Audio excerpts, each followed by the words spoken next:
hello. What's up tonight, everyone? Welcome. Fine Tuesday evening to you all. Good to see ya. Good to see ya. What's going on? Gabriel Mies, alias Babylon, Riptide, Alex Mateo, Shaft Toes, Aiken, 420, Ahox Cricket, Robert Young, Nidachek, Thud Jack. How's everyone tonight? Salt Raven, Harmonious Charisma, the Real Magic Greek, Shaftos again, the Hebrew Hammer, Ballfab, Top Hat Dolab, good to see ya. Welcome back to the Fishbowl, or thank you for the host, rather. What is up tonight, everyone? It is a modern kind of night. We've been playing a lot of standard. How do you pronounce Driptifer? I would say Driptifer. Like Christopher, but with drip. Bailey Gaming, Clockwork, how are you tonight? Half-sick doing homework. Why are you doing homework? It's not a school time of year, is it? I mean, I guess there's like some summer school stuff and summer classes. So, Pure Polar Panzer, welcome to the Fishbowl. Thank you so much for your subscription. Big soups here for our new subscriber, Ying Fabulous. How are you this evening? Riptide, good to see you as well. Bad and Bill SD, Riptide again. So tonight we're heading to Modern, playing some more Modern Horizons, and I'm excited for this deck. We played Ninjas, one of the very first Modern Horizon decks. Literally, the very beginning of Modern Horizons, we played Ninjas. But one of the criticisms, even though the deck was sweet, and we almost 5-0'd, we have 4-1 with it. Jaguar, welcome back to the Fishbowl for the 22nd month. Man, 22 more, 44 months, that'll be insane.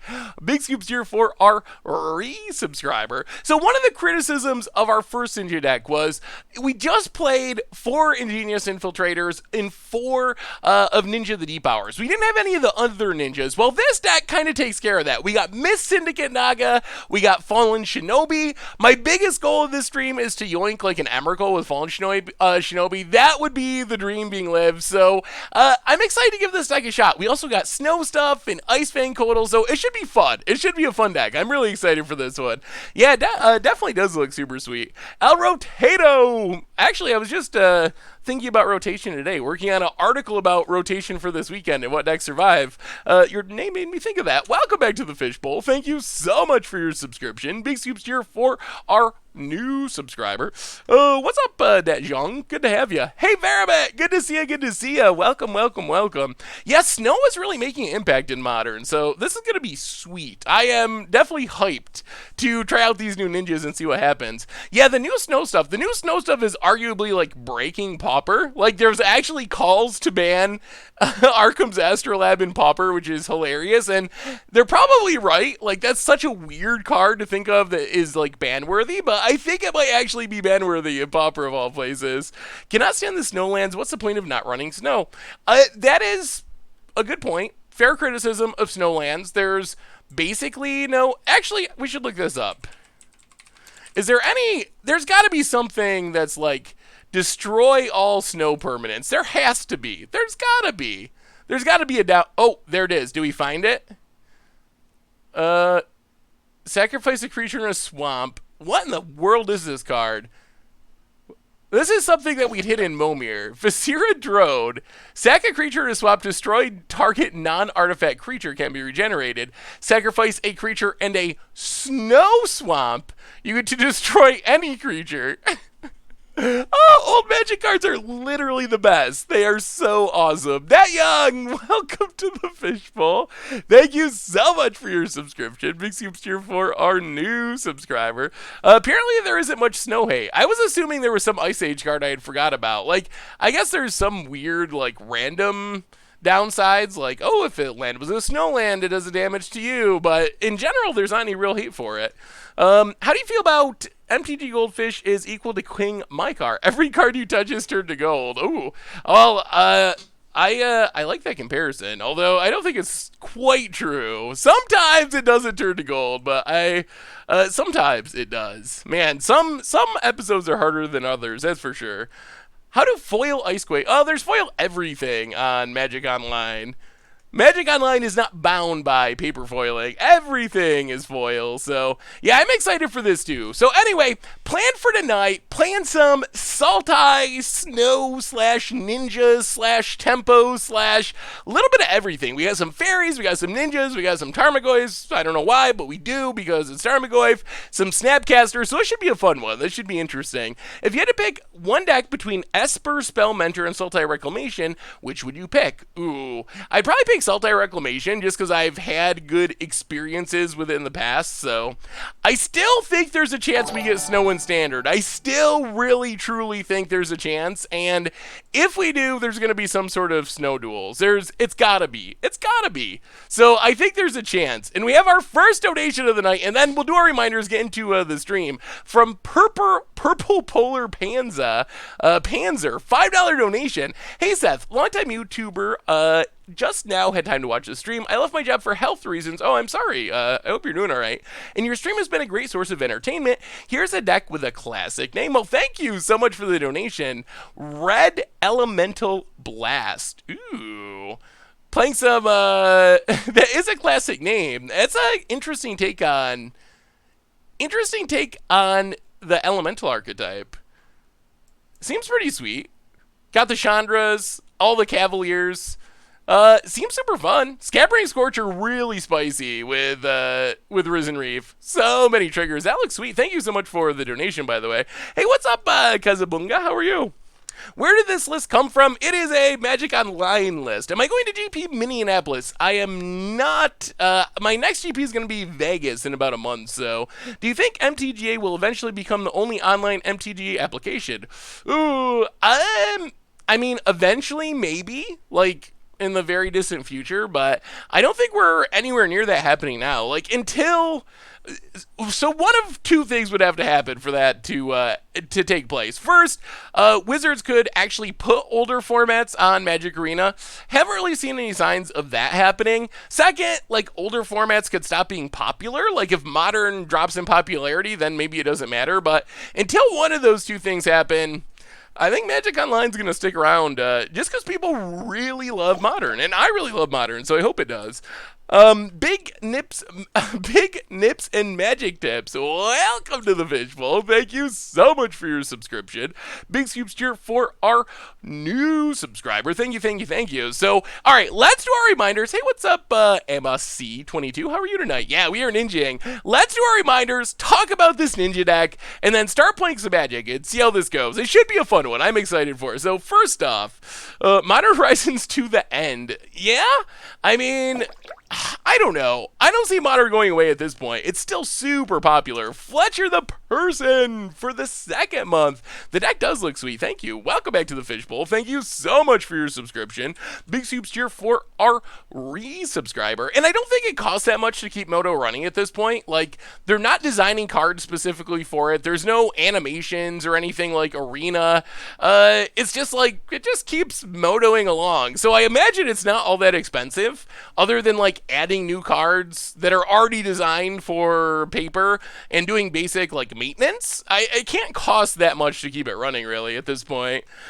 I see that you are listed being in the cool-looking Commander at GP Vegas. With that, and you speak on behalf of MTGGoldfish during Command Zone EDH Summit, is Tomer getting jealous? Well, I can tell you, Jaguar, Tomer would definitely be in the Command Area GP Vegas if he was going to be there. I'm very sad because I love hanging out with Tomer, but Tomer had a pre-existing engagement that he couldn't get out of, so Tomer's not going to be in Vegas, or he would definitely be at the Command party, and we would be playing Commander together. So, Avon, welcome to the Fishbowl for the 5th month in a row. It has been a great 5 months. Yes, it's been a great relationship so far. Big scoops here for our resubscriber. Thank you. That's a lot of string of letters there. Wins Dino. Maybe slightly less gibberish before the real words. Whirly Boy, welcome to the Fishbowl. Thank you so much for your subscription. Big soups here for our new subscriber. All right, so reminders. Replay YouTube. That's where you'd find all the old... Replay YouTube. That's where you'd find all the old streams, including this one in the future. Normal YouTube, we had, let's see, yesterday, Budget Magic, playing some Standard Spirits. Today there was some Crim Modern action with Goblins. Tonight there is a, what is tonight? Oh, Rough Drafts. There's a Rough Drafts for Core Set 2020. Tomorrow, of course, Against Odds. So ton of stuff coming up on the YouTube channel. And we have another donation. How did you originally meet just working for MTGGoldfish? Tomer I met through MTGGoldfish, yeah. We have a new donation from, oh boy, Lizdex Icknick. Lizdex Icknick. Oh, thank you for spelling it out. I want to see some worst fears against odds, or maybe running back some cards for standard ATO that we already did. Those are really good ideas. Worst fears of Super Z. Thank you so much for the donation. And so far, I don't think we've ever doubled up on an against the odds card, but I think we need to revisit cards that we maybe played in standard, but try them in modern, or maybe just revisit some old cards altogether. So that's all stuff that I think is going to be coming. Those are really good suggestions. Thank you so much, Liz Dex Icknick, for the donation. Yeah, so the sponsor, we're playing some Rough Drafts tonight, so keep an eye out for that. When is the next Commander Clash? Can you say a little bit about it? All right, let me get through the reminders, and I will. The sponsor of our stream tonight is Card Kingdom. And if you are looking for some sweet, sweet new Core Set 2020 cards, maybe you want to do your own Rough Drafts, you can pick them up over at cardkingdom.com. You can even get a Saffron Olive sticker if you just mention it in the order notes. So thank you so much to them for supporting the show. Next Commander Clash comes out on Friday. We are moving into Core Set 2020, and we're actually almost to the season break. So Commander Clash, I think we have three Core Set 2020 episodes, and then that's going to basically bring us to the end of our current season. And then we're going to take a break from like the beginning of August through GP Vegas. So basically August will be off, and then we'll come back with a new season, shake things up, change things up. New season September sometime. I don't have the exact date nailed down yet, but yeah. So Core Set 2020 episodes, a few of those, break, new season like a month or so after that. Otherwise, merch page, tokens, t-shirts, playmats.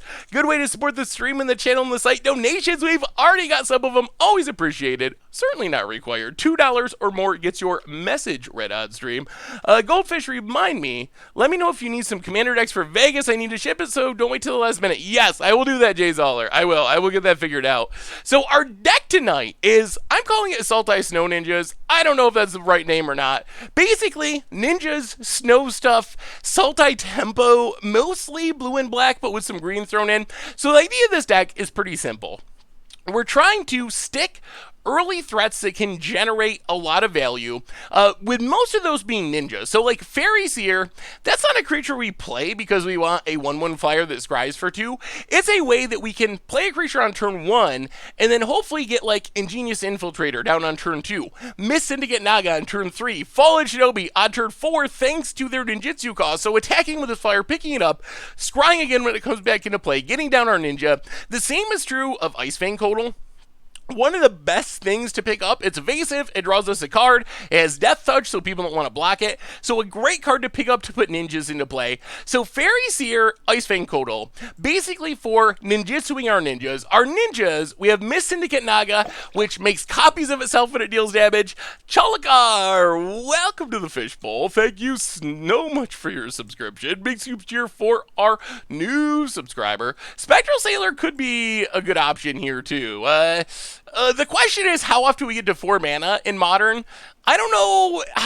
It might actually just be better, honestly. It might be worth trying at least. So Miss Syndicate Naga, copies of itself. Ingenious Infiltrator, draws us a card when a ninja deals damage. Fallen Shinobi, maybe the sweetest of the bunch. We get to grab our opponent's top 2 cards to their library and cast them for free, so we could potentially hit like Emeralds or crazy things. So those are our main threats. Ninjutsu, fodder, ninjas to ninjutsu into play. We also have a couple of Tarmogoyfs to have a big ground creature. Snapcaster, little hard to get into unblocked attack with, but if we can keep picking it up, we reuse all of our spells. And then spell-wise, we're basically on the tempo plan. And that's the best way to think of this deck, is like a Sultai tempo deck, where we're not a control deck, but we're trying to get down a threat, protect that threat, and ride that threat to victory. So we have Mana Leaks and also Force of Negations as counter magic. For removal, Abrupt Decay Assassin's Trophy, Fatal Push, and then discard Inquisitions and Thoughtseize. So a nice package of disruption, including Force and Negation for the unfair decks. Mana base, pretty simple. Prismatic Vista to get our snowlands. Someone was mentioning, how are we a snow deck? ice-fang Kotal does care about snow, and then the main snow payoff is in our sideboard, where we have Dead of Winter, which is one of my favorite reasons to play snowlands. Dead of Winter is really powerful. It is, I think, still underrated in Modern. It's as close as you're going to get to like Toxic Deluge, and it is very much worth playing snowlands to take advantage of it out of your sideboard. So sideboard, Dead of Winter for a sweeper, Line of Void for the graveyard decks, which Hogak is still around even without Bridge from Below, Thrun for control, get down an uncounterable threat, Unmoored Eagle for combo, Maelstrom Pulse, more removal, Dapping Sphere for Tron, and for some combo style decks, and then Dispel is another cheap counter spell, and that is basically the deck. That's a plan. That's what we're working with. Dinner time, can you pause for a few hours? I'm sorry. I don't think I can. I think we're going to actually start playing our league. Are there enough fairies in Standard right now for a fairy deck? I'm going to check really quick for you. I believe the answer is no. There is enough for a spirit deck, but I don't think there are very many fairies in Standard at all. Let's see.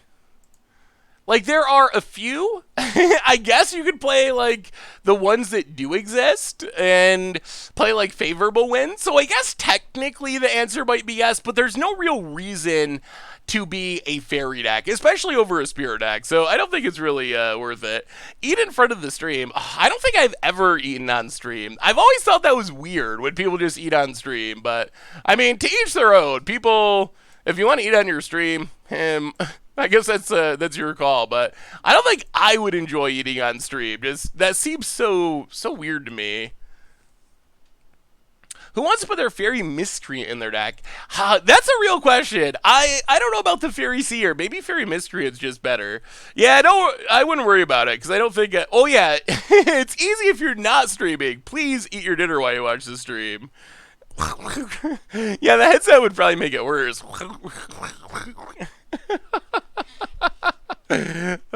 Don't worry. There will be no eating on stream. Yeah, I could play Jace. Hey, what's up, Lupus? How are you tonight? Ooh, pepperoni pizza is good. What's your favorite food, chat? If you could only eat one food for the rest of your life. Actually, that's the wrong way to put it, because I think, like, my favorite food, I probably couldn't eat my favorite food for the rest of my life, or it would be a very short life, because it would be something like a burger. I really like burgers. Pizza is also good. But if I could only eat something for the rest of my life, it would probably be like blueberries or something. Because I think I would live longer. And I think if I ate like burgers every meal every day of my life, I would just feel so crappy. Street tacos? I do like tacos. I don't know about the street app. Really? Really, Magic Gods? 7 lands? Well, thankfully we have the London Mulligan, so... Oh, could you imagine if these were fairy miscreants? We'd be drawing so many cards. Alright, this we will keep. Ooh, what do we put to the bottom? I really want to get in Fallen Shinobi hits. We're on the play. So turn 1 Fairy Seer. Oh. Potatoes are good. Hey, welcome, Death Reeve. Good to have you. Hello. Yeah, I live in middle of nowhere in New York, and we don't have street tacos. Crim, yeah, I guess we can put a fairy to the bottom. Crim was telling me, and I didn't even know this was a thing, that there's like ramen noodle restaurants, which is, I live in the middle of nowhere in upstate New York. We don't have ramen noodle restaurants. Ramen noodles is like the thing that you try to avoid eating. So I learned that this week. That was interesting, or maybe it was last week, but recently, thanks to Grim. Why is that a thing? Who thought I should make a restaurant and only serve ramen noodles. Who? Who? Why? They're like 25 cents. Why would anyone go buy them at a restaurant? I don't get it. I really don't. Dog a Myth, welcome to the Fishbowl. Thank you so much for your subscription. Big soups cheer for our new subscriber. Okay, so... Fatal Push Bottom. Alright, let's keep Overgrown Tube and see if we get to... See if we can get to this Fallen Shinobi. I think that's our main plan. Ramen is very diverse and can be gourmet. That doesn't... I mean, okay. I guess that's sort of true. But is it really? Ramen? Ramen. It's just like cheap, gross noodles, right? I mean, I don't hate... I don't really like hate ramen, but I can't imagine going to a restaurant and being like, a bowl of ramen, please. Krim said the same thing. Krim tried to talk me into how good it was, and they like make good ramen, and I didn't even know that was a thing. All right, snow-covered forest. Let's just get down to Goif. Pass the turn. One more land and we can shinobi. Although for against humans, it's not going to be a great shinobi. Do I eat salt potatoes? Yeah. I mean, not all the time or anything, but that's a food that, like, if you go to a barbecue, people have salt potatoes or whatever. So yeah, that's a food that I will eat. Yum Good Ramen. I know that. It's like 25 cents, or you can get like the huge brick of it with a whole bunch of them in there. Well, Overgrown Tomb, untapped. Go attacking. Fatal Push is not a bad draw. Fatal Push is going to come in handy. What you're used to is not real ramen. In Japan, ramen is actual... Oh, okay. See, I don't think I've ever had Japanese ramen. Well, hit our opponent. We're going to leave up our counter spell, even though it's so unlikely to ever do anything, but we might as well leave it up. Salt potatoes are just like small-ish potatoes that are boiled. Yeah, boiled, I believe. And then they're served in like salt and butter. It's just like the whole potato and the skin and everything, basically. I mean, yeah. Salt potatoes is like there's like muckland around here. That's what we're known for. Okay. I don't know if I ever told you this. The town that I grew up in, we got a new donation. Speaking of salt potatoes, we have a new donation from Lucas. $2 donation. All right, opponent is going off. Thalia, sure. This and that and the other thing. $2 donation from Lucas. Real ramen is very different from what you think. You are boiling down Japanese culture to 25-cent ramen packs. Real deal ramen slaps. Ew.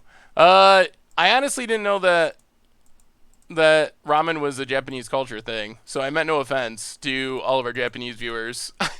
I actually didn't even realize that. So thank you for the donation. So speaking of... Oh, come on. Oh, not a Mana Leak. Mana Leak's the worst thing we could have drawn here. We really wanted a land to get in with this Fallen Shinobi. All right, Tarmogoyf, you're on D. It's up to you. Hold down the fort. The town that I grew up in had a potato festival. Literally, that was what the town celebrated. Out of all the things that your town could be known for, potatoes. It's got to be the worst festival that any town ever... Like, some towns had, like, the Apple Blossom Festival. That's kind of cool. But potatoes! How do you celebrate potatoes?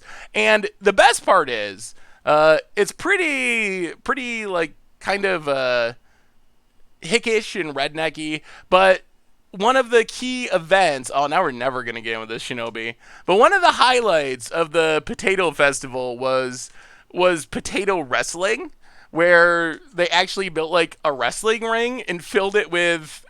and filled it with an infinite amount of mashed potatoes, and then they had some of the like local townies would dress up like wrestling characters and wrestle in the mashed potatoes. So that was my childhood. Yep, potato wrestling.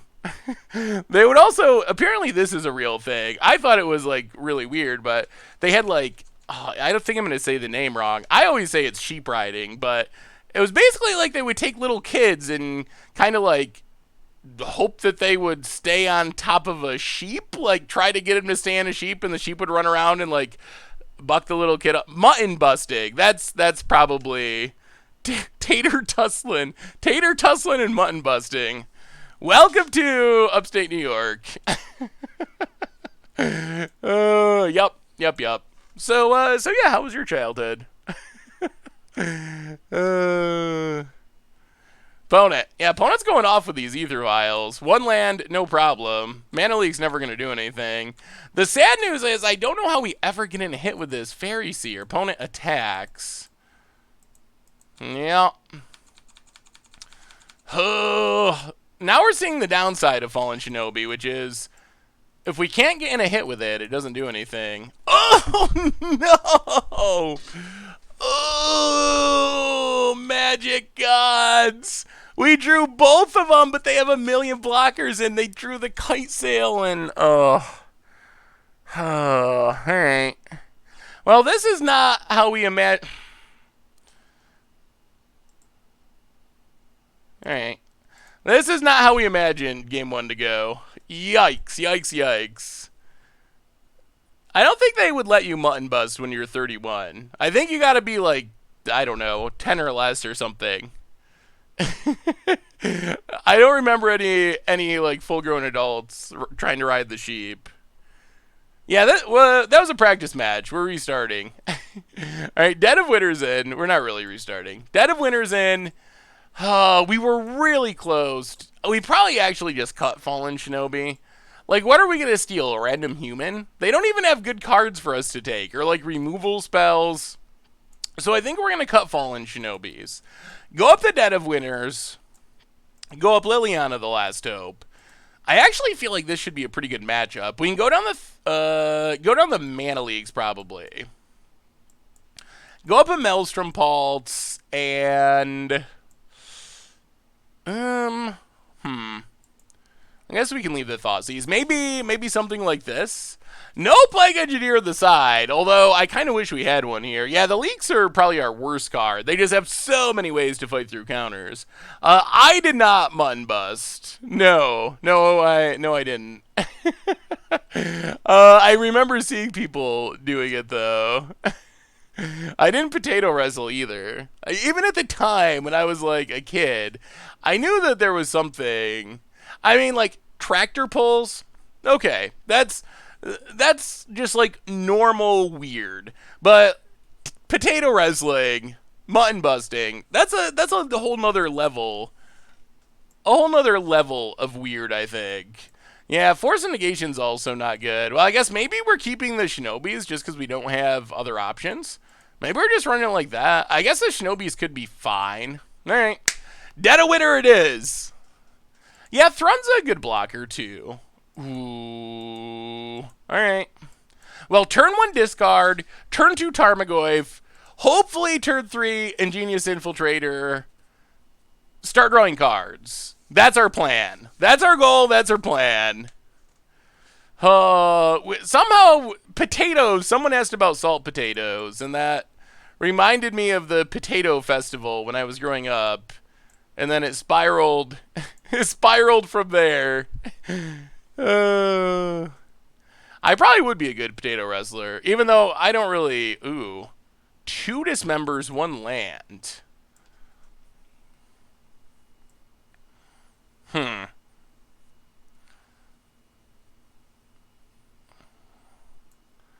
Well, take Thalia. There's no way they're going to name Maelstrom Pulse. There's no way.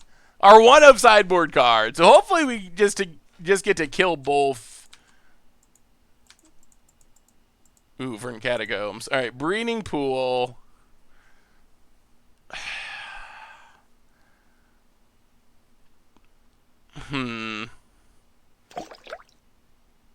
Do we even run out the Tarmogoyf into the Dismember? Hell, let's wait. We know it's going to die. Let's just wait. Break Racer, welcome to the Fishbowl. Thank you so much for your subscription. Big soups here for our new subscriber.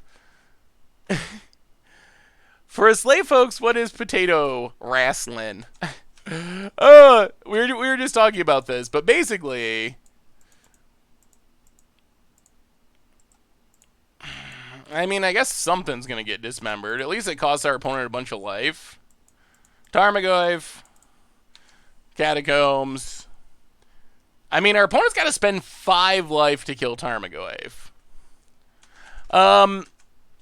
It was a basically like fake WWF style wrestling in a ring full of mashed potatoes. But this wasn't some like weird fetish thing or something, which wow, opponent's got the most painful mana base in history. It was like this family festival thing. What do you think of my Lotus? Do you think my Lotus Field deck could do some work? Ooh, let me take a look. I've been trying to work on Lotus Field in Standard. It's coming up for Against Odds tomorrow, and we might implement a no lands on the Against Odds poll rule. Or at least no lands that only tap for mana.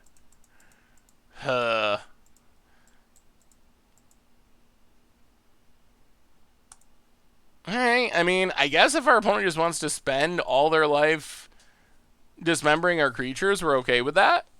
Lotus Storm. Ew, trying to like twiddle a Lotus Field? That's definitely spicy. I mean, that seems like it could work. Just keep untapping it. Can generate a lot of mana. That's a cool idea.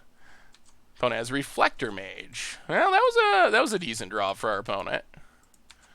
Now we have 2 infiltrators we can't recast. We draw Snow-Covered Forest. Oh boy. Okay.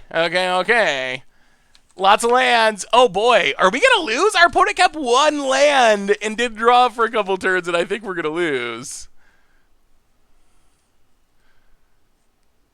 Come to Memphis. We'll treat you to the best barbecue. Ooh, that does sound good. Opponent. Wow. Sprayberry Dylan, welcome to the Fishbowl. Thank you so much for your subscription. Big soups here for our new subscriber. Opponent gets in with Mantis Rider down to 15. Well,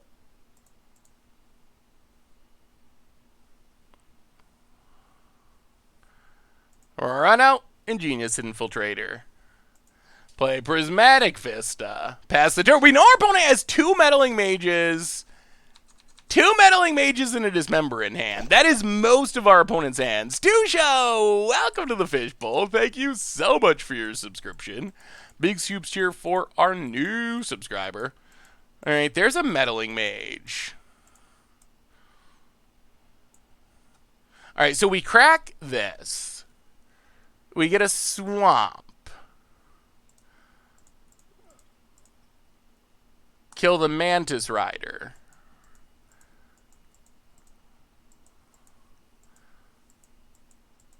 Opponent gets an island. Alright. What do they name? Ooh, let me see Coco's. I don't believe I have seen it yet. Area of the Storm. Ooh. That looks sweet. I think Area definitely does seem like a good plan for the Storm deck. Opponent, Dead of Winter. Opponent.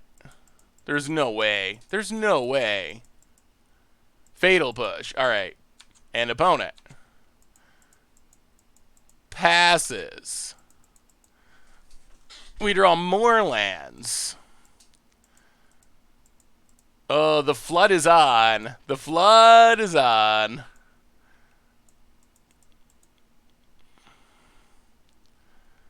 Ugh. I mean, we can pulse, but it doesn't let us get in with an infiltrator. We kill a couple things, but well, infiltrator part 2. This is where the ninjas look really sad. When the ninjas are just sitting back not being able to get in for damage, not ninjutsu. That's when it looks pretty bad. Bone it. Well, we can still get a 2-for-1 in the future. Theoretically. Thalia's Lieutenant. Alright. Voted. Well, they say Mana Screw beats Mana Flood, and that might be playing out here. Phantasmal Image. On Reflector Mage. Bounces are Dork. Grows Thalia's Lieutenant. Goes to combat. Gets in for 1,000,000 and... Wow. Only gets in with the Reflector Mage. Bona. Hey, what's up, Dodos?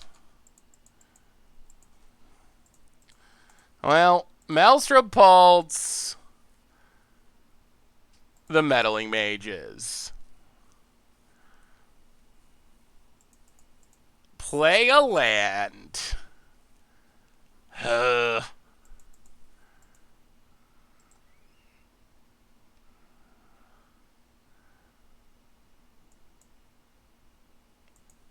Yeah, pass the turn.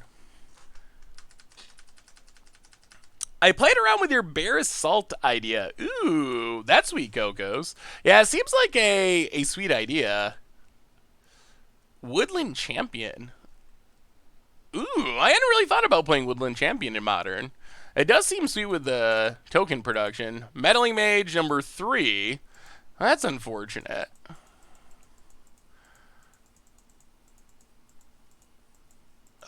This is what's so horribly wrong. Name's Dead of Winter. Grows Thalia's Lieutenant. Opponent goes to combat. Gets in, gets in. Well, we take it down to 5. We untap.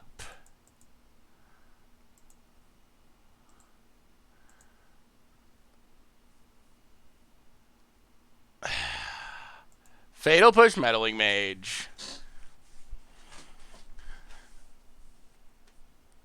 I want to get in with a ninja. We have not got a single ninja trigger. Not a single one.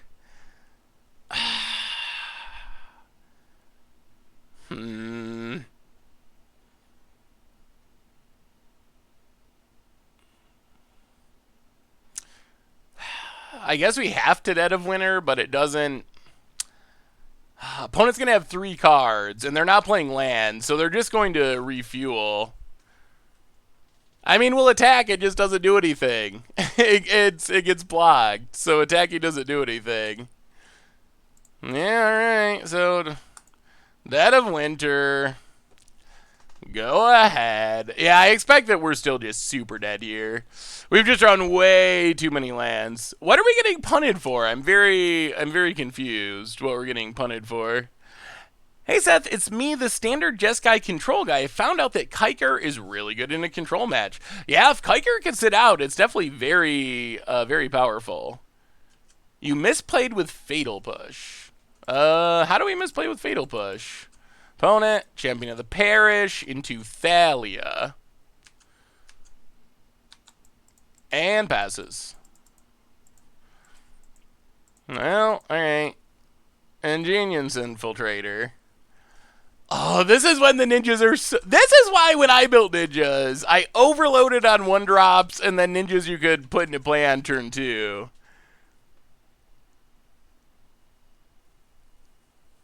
You could only... You can't push... you can't target a creature that costs more than 4 mana. Or you can't target a creature that costs 3 mana without having Revolt. Opponent gets in.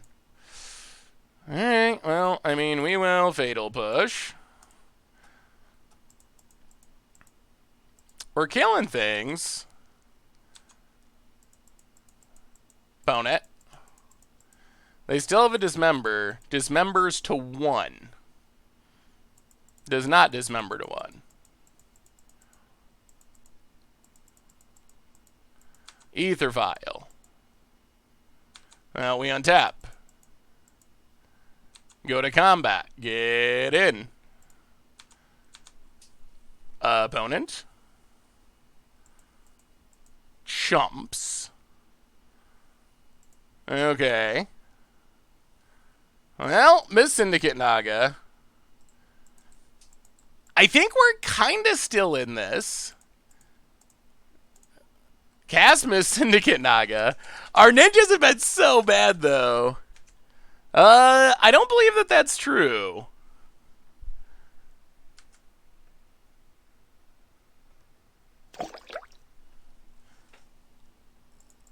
What did our opponent top deck? Militia Bugler. That's a good one. That's a really good one. That's like the best one. Naz Smith for the 31st month.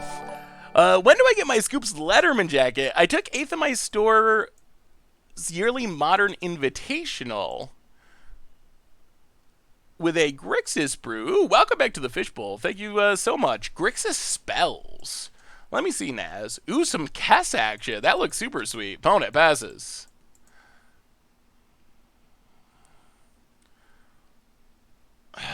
So he still can't attack. All right, so ice-fang Kodal. Draw a card. Now we're getting our ways to put ninjas into play, but into Tar Pit. Okay. Oh, well, Tar Pit's a good one. Tar Pit's a good one. Tar Pit might win us this game. That looks sweet, Naz. We got to play some Kess action at some point in Modern. That definitely looks cool. Welcome back to the Fishbowl. And we got a new donation from CNC Theft Auto. Hey Seth, love watching you play your weird jank decks. Is this what your childhood looked like? $5 donation. That's, yeah, sort of. I wasn't actually riding on anything, but that I was watching that happening. That is a pretty good breakdown of it. Voda gets in. Well, we will block. Opponent, Thalia's Lieutenant. They can't beat the Tar Pit, right? This is game? It should be? Opponent's got one card. It's a Dismember. They can't cast Dismember without dying. So, Tar Pit. And we got there? Man, this was the ugliest. Opponent draws a card. This was the ugliest ninja win, but I think it's going to be a ninja win. And opponent scoops it up. Whoo! We didn't get a single ninja trigger that game, but we got the win. We got the win. We got the win. This is directly from Gathering. Fatal Push can target any creature, even one converted mana cost 5 or greater. The creature's converted mana cost is checked once Fatal Push resolves. Interesting, because I actually tried that. I don't know. Apparently no one saw it, but when I clicked on the Fatal Push, it didn't appear to allow me to target anything except the creatures that were converted mana cost 2 or less. If it comes up again, we will I will make sure to show you what I was looking at, because it very well could be correct and just be like a visual bug on Moto. Tony V for the 20th month. Welcome to the Fishbowl. And the gift sub number 962 from Tanos to EC Cooter Crash. Welcome you both to the Fishbowl. Thank you so much for your subscription. Big scoops cheer for our new subscriber. Oh, maybe I clicked the wrong thing? That could be possible. It's possible I clicked the wrong option and didn't realize it.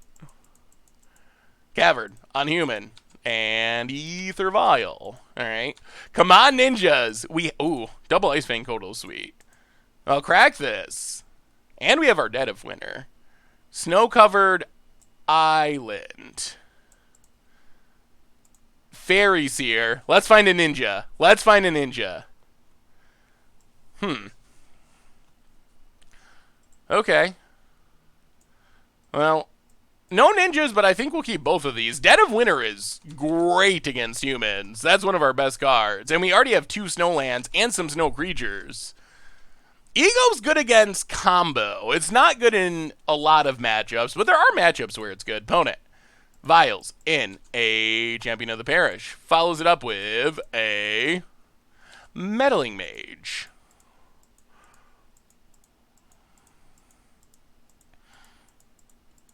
Names.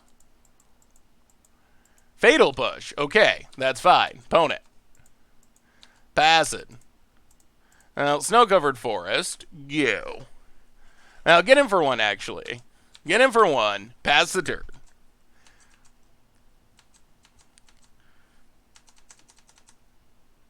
Opponent? Yeah, opponent's definitely not stream sniping. Yeah, hand's looking good now. And we're drawing another Dead of Winter. Opponent. The noblest of hierarchs, growing the champion. We could use a ninja. Wouldn't mind a ninja. Yeah, no death touch until next turn. Opponent, combat. Attacks, attacks. Yeah, we'll take it. Down to 14. Well, run out. Codal. Draw a card.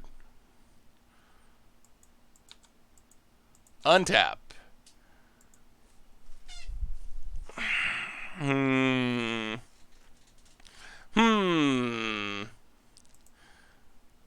Well, snow-covered swamp. Go to combat. Attack.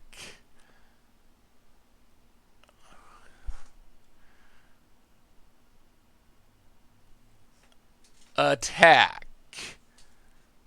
Actually, let's just attack here. They could have freebooter, and we need this Codal. Phantasmal image. On Codal. Interesting. Alright. Draws a card. Blocks. Oh, this is going to work out perfectly. Whoo! This is going to work out very perfectly. Dead a winner? See you later, humans. The snow and the ninjas are here. Hey, what's up, Michael Molo? Hello from the U.S. Yeah, that worked out great. That was so good. Yeah, we're playing Snow Ninjas, JoJo. And I feel like we're in good shape in this one. There were some rocky times, but Militia Bugler goes digging. I heard we actually got our rooms for Vegas, at least part 1 of Vegas. So it's actually happening. The planning is in order. So here's what I did. I was thinking of trying to target that thing with Fatal Push.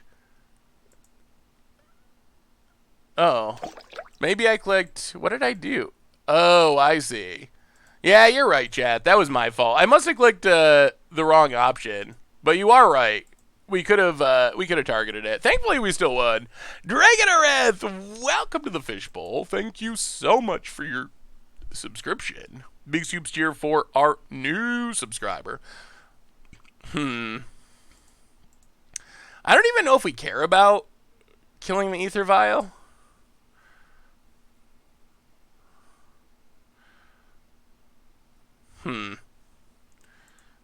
Alright. Well, I do kind of want my ice-fang Codal. Opponent's trying to not let us ninja, and little do they know we don't actually have any ninjas. Yes, I know, Thanos. It's, I definitely appreciate the offer. If it wasn't like a company thing, it would be a lot easier to just be like, oh yes, but it's kind of like, the Vegas trip is weird. It's kind of like a half, like, company work trip vacation and half, like, real vacation.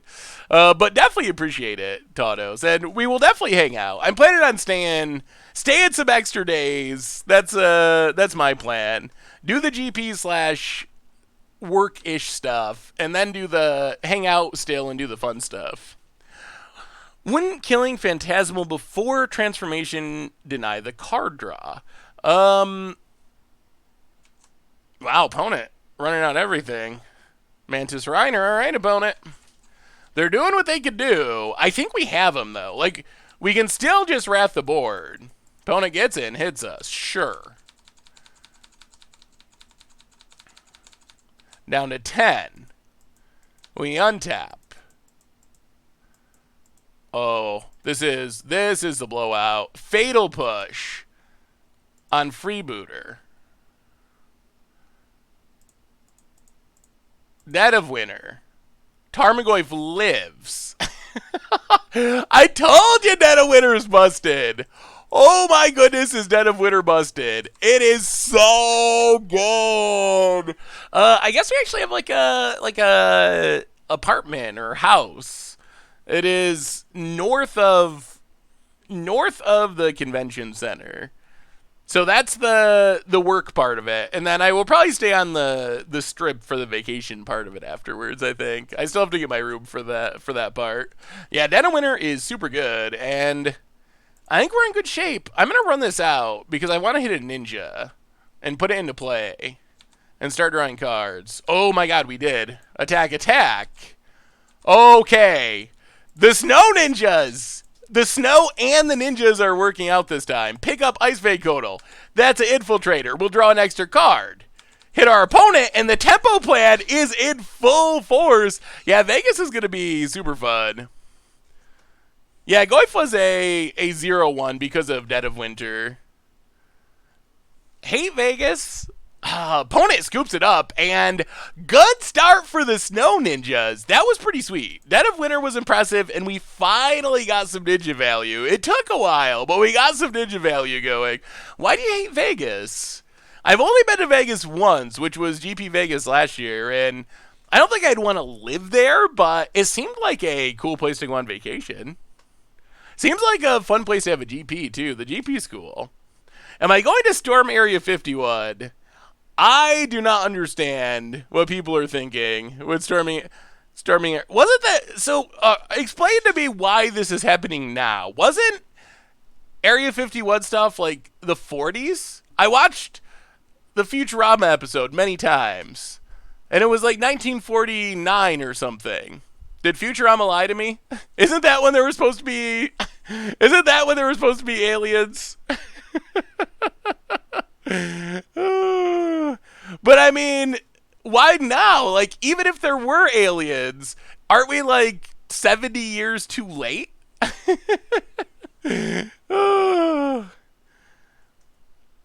We've waited so long for the alien reveal, the time to say, all right, I'm in.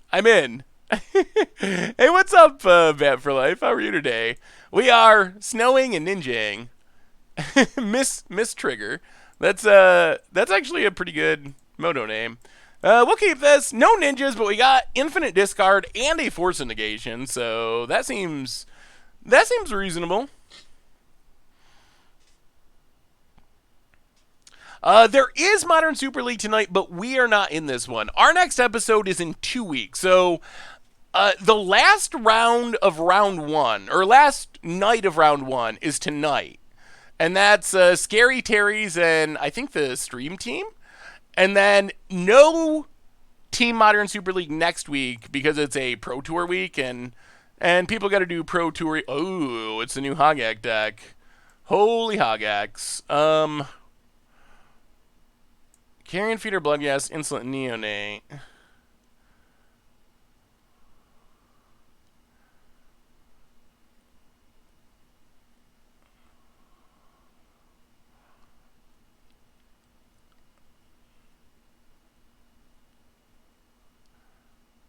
I'll take Carrion Feeder.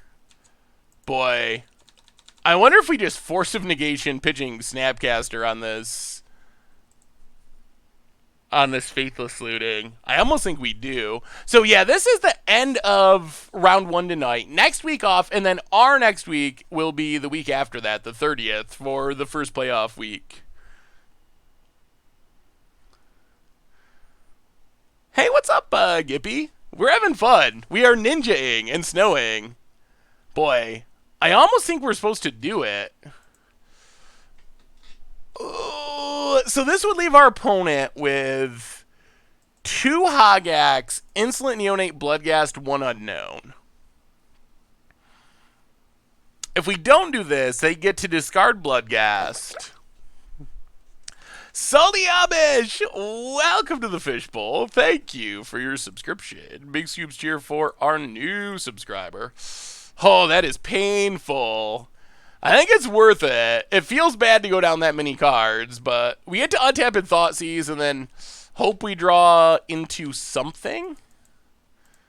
Well, Thoughtseize.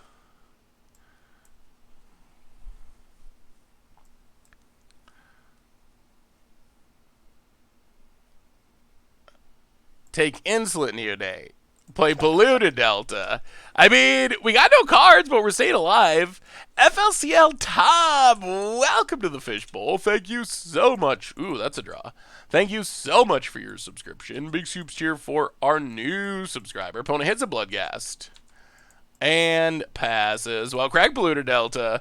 Yeah, this is the new build of Hogak. And it has Hedron Crabs. Ooh, Snapcaster, eh? Well, Breeding Pool, untapped. Snapcaster.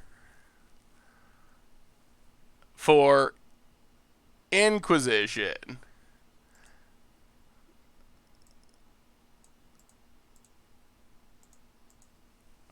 Take Hedron Crab. The downside is our opponent might just Hogak us if they draw land, and then we're probably going to lose. Opponent. No land. No. Ooh, okay. Well, here comes Hogak, and I don't think we can beat a Hogak. Hogak's still pretty good. It's still pretty good. Gonna get your Sapphire Olive sticker from Card Kingdom. Do it, Tyler. It's definitely worth it for free. Huh. Yeah, this is bad news, and there's another one in hand. If our opponent, if we can deal with this one. So I think we just lose to it. To answer your question about Area 51 in the 50s, a Futurama episode, you're thinking of the incident in Roswell. So reported weather balloon crashing there, but in the 70s, conspiracy theories started arguing it was an alien's past. Oh, that was Roswell, right? Area 51, Roswell, same thing? Or no? We can target Hogak with push. It's not super helpful, but how long is your hair when it's down? You should do that. We have hair down streams every once in a while. Bloodghast from hand. Hogak. And what do you do about a Hogak? Opponent. Yeah, well, out of action, but with an 8/8 trample, gets in. We take it. Miracle Draw? Tarmogoyf. I mean, that shuts down the non-Hogaks, but we still can't beat Hogak. Hogak is still pretty good. With Red at Sticks being the most so prominent in Modern Jund now, do you think it makes sense to replace Seasoned Pyromancer with Tireless Tracker, or does immediate filtering seem more worthwhile than cracking clues? 8, 9, 10. Yeah, I mean, I think we're just pretty much dead no matter what we do here. Opponent, another land. Well, that's Hogak for you.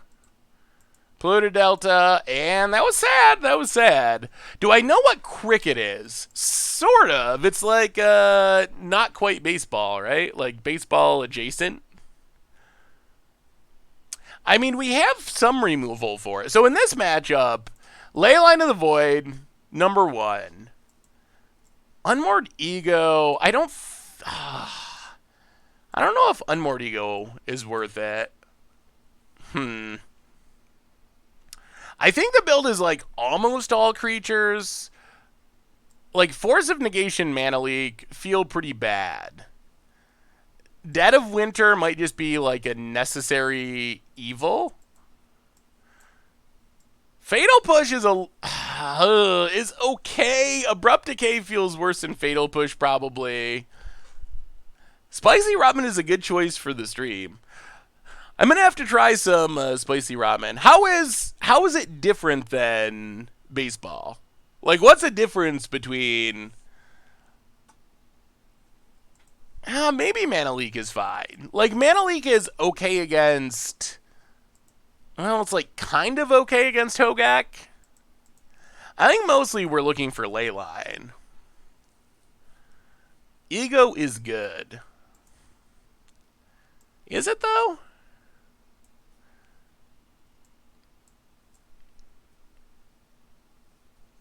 It feels like is just getting rid of Hogak enough to beat this deck? That's the question. Like, is that enough? All right, we'll try on more Egos. And I guess Mana Leak, I guess I could see instances where it's okay. I guess if you can get exactly Hogak, it might be fine. Yeah, I think Dead of Winter is mostly worth it. I mean, really, it's Leyline. That's what it's all about, is Leyline. If you get rid of Hogak and have a Leyline... Oh, yeah, I mean, if you have Leyline and get rid of Hogak. But if you have Leyline, you kind of got rid of Hogak anyway, because our opponent's never going to cast a Hogak through Leyline.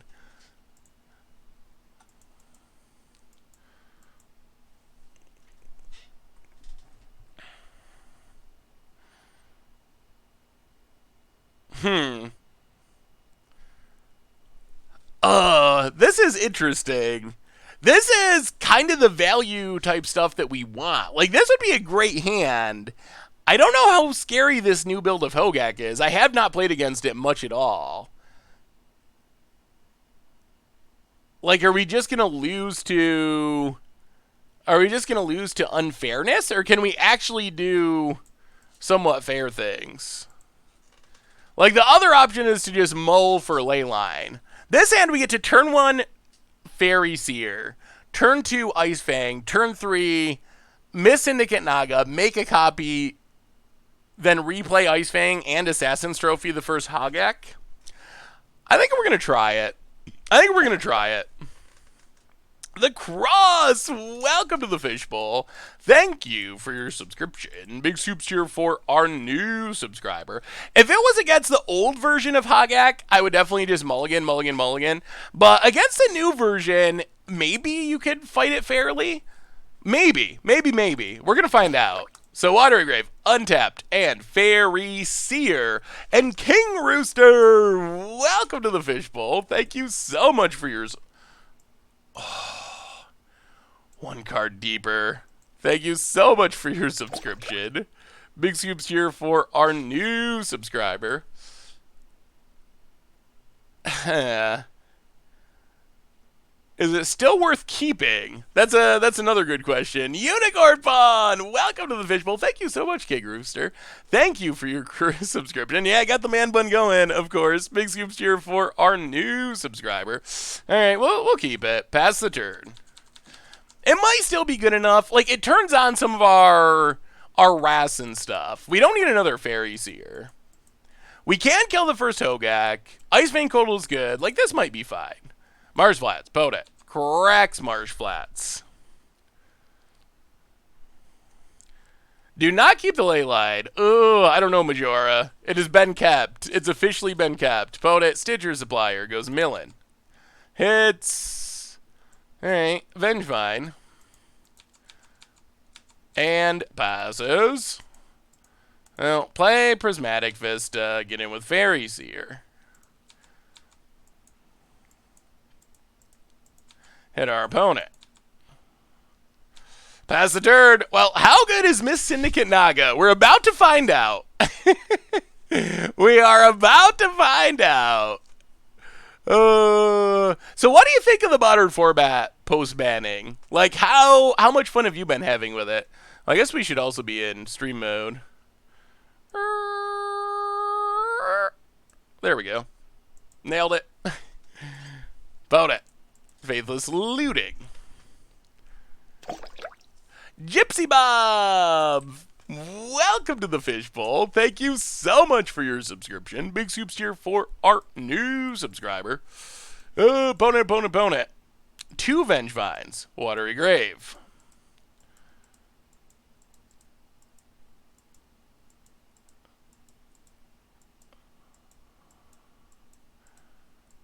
And Crypt Breaker. Okay. Oh, God.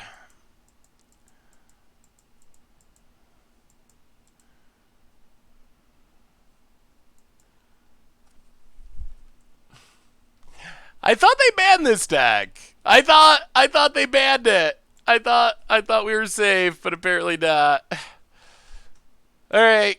Whoever in the chat said mulligan until you hit a Leyline, I think you win.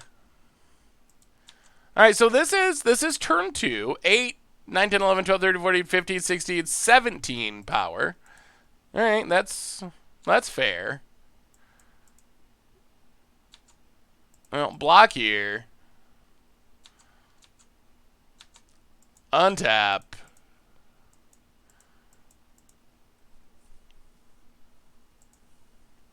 Yeah, we're dead. Oh, boy. Well, I guess we learned a lesson. You still just have to mulligan. You still just have to mulligan until you hit a ley line. Cannot play against this deck fairly. It is just... Wizards. Wizards. I understand why they didn't want to ban Hogak. I will never understand why they printed Hogak, though. That I will never understand.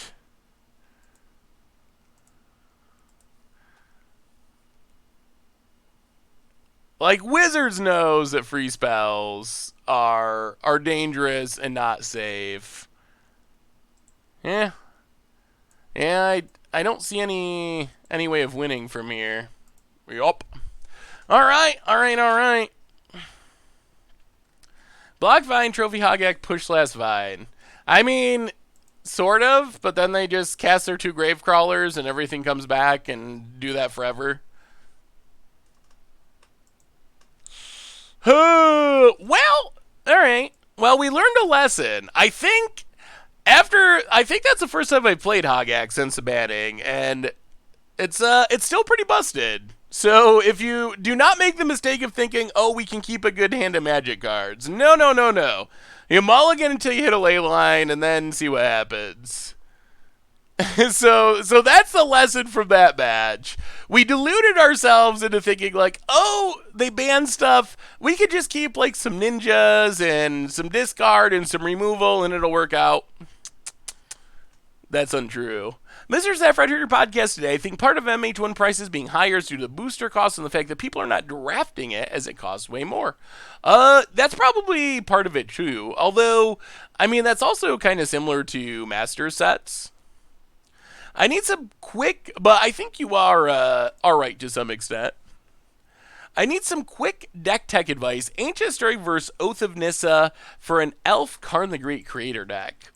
I mean, it probably depends on how many hits you have with Ancient Stirrings. Ancient Stirrings is the more powerful of the 2 cards. But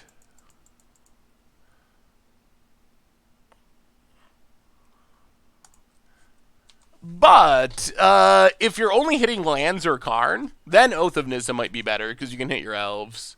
Dinner Dawn, cut the end of the last loss. How did the first match shake out? We beat humans in round 1. We underestimated post-banning Hogak in game 2, in match 2. And killed us on turn 2, just like original Hogak. Raider, welcome to the Fishbowl. Thank you so much for your subscription. That's a little unfortunate. That would have been a really nice counter target if we were on the play rather than on the draw.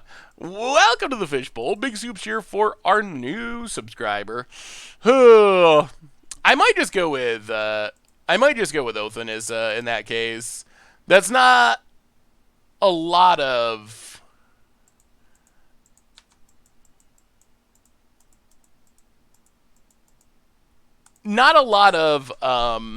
colorless stuff to hit. Well, land go, leave up our mana leak. Although our opponent already refueled with the Squadron Hawk. Why does Wizards never actually ban the namesake card of the deck? So I can understand why they didn't want to buy in Hogak. Like, it is in a hype set that they just printed, and it is more likely to show up in a fun deck than Bridge from Below. Like, there's not really any fair or fun thing you can do with Bridge from Below. So I do understand the argument for it. I just don't understand why Wizards still prints potentially busted free cards. Like, that's, if you look at Modern and the crazy things that happen, a lot of the issues in Modern go back to really busted free cards. Opponent going to Field of Ruin us. Sure, we got a bunch of basics.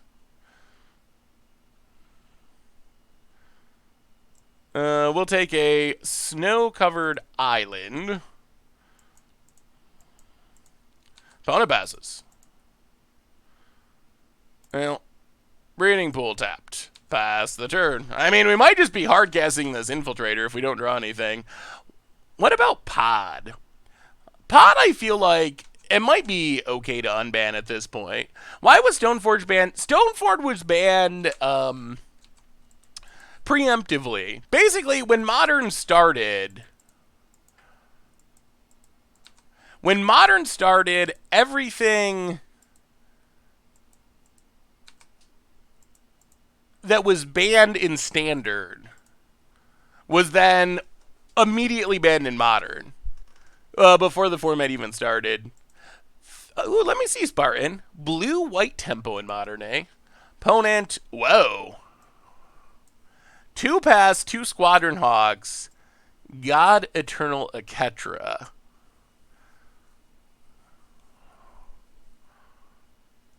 Well, I guess we take God Eternal Aketra since there's a Cavern of Souls. Overgrown Tomb tapped. Pass the turn. We're going to have to slog through a million Squadron Hogs, unfortunately. Opponent. Putting Field of Ruin on the bottom of their deck. Okay. Blue-white tempo. Ooh, Sphinx of the New Prov. I have not seen many Sphinx of the New Provs. Opponent gets it, hits us. I mean, that looks like a sweet idea. I think blue-white tempo could definitely be a good deck. Definitely got some interesting card choices that I haven't really seen. I haven't really thought about like Cavalier, Sphinx of the New Prov in Modern. Squadron Hog for our opponent. We have a new donation from, ooh, wow, $25 donation. Jaguar 2100, 25 Canadian, ooh. Just moved back to Canada after working in China for the last 5 years. I'm happy to be able to catch your streams at a decent time again rather than 5, 6 a.m. Loving all the content you create, the decks you build, and the beard you grow. Cheers. Well, Jaguar, thank you for the kind words, and congratulations on the move back to Canada. That's exciting. 2 pass, 2 Squadron Hogs. Well, take a Squadron Hog. Pass the turn. Are we just going to... I think we're just going to die to these infinite Squadron Hogs. Oh, this is not good. Opponent untaps. Goes to, we're just not doing anything. Opponent gets in.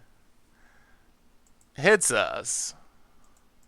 I mean, I guess we have to Fatal Push Martyr?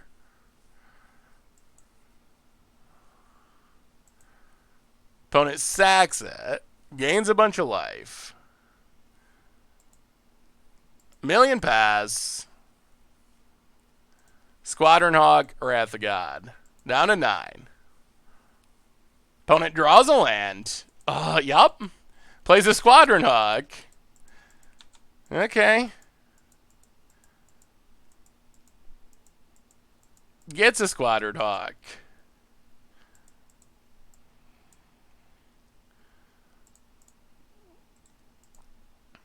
Well, pass the turn. I don't know if we get out of this. Opponent untaps. Combat gets in. Now we will Snapcaster for Fatal Push.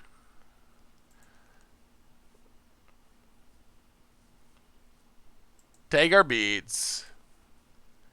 If we do it now, I guess we should have waited. If we do it now, our opponent gets to play the other Squadron Hog. All right, so we kill a Squadron Hog.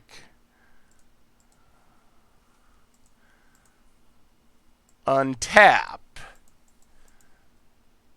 Go to combat. Get in. Hit our opponent. Down to 30. All the way down to 30. Pass the turn.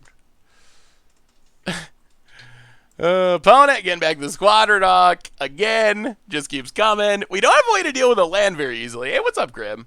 Opponent, combat, gonna get in, hit us. We're gonna have to double mana leak a Squadron Hawk, I think.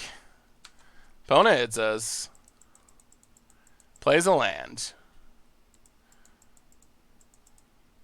Squadron Hawk. So we will Mana League Squadron Hawk.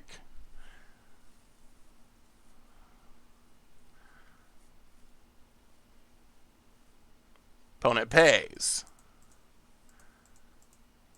And we will Mana League Squadron Hawk. So we finally ended the infinite chain of Squadron Hawks. Opponent passes. Inquisition our opponent.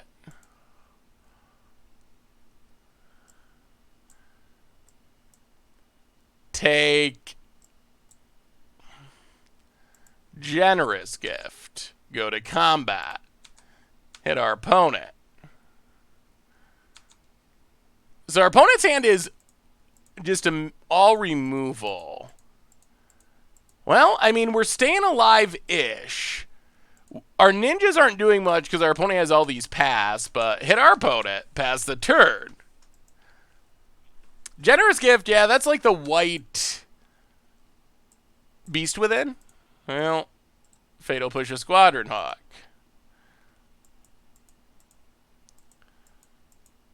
Oh, we've spent so many removal spells on Squadron Hawks.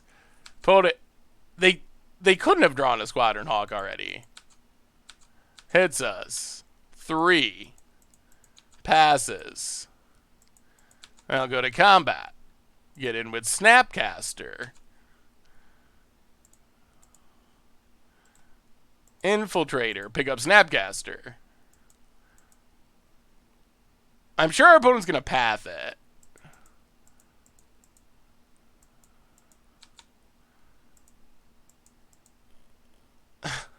We're hanging on. We're hanging on. Hey, Seth, I built Mono White Life Gain Angel Shenanigans for my wife to play at GP Denver. Ooh, let me see, Dan. That sounds like a fun archetype. Mono White Life Gain Angels. Bishop of Wings definitely seems like the perfect addition for a deck like that. Land-wise, I guess we'll just take Snow-Covered Forest.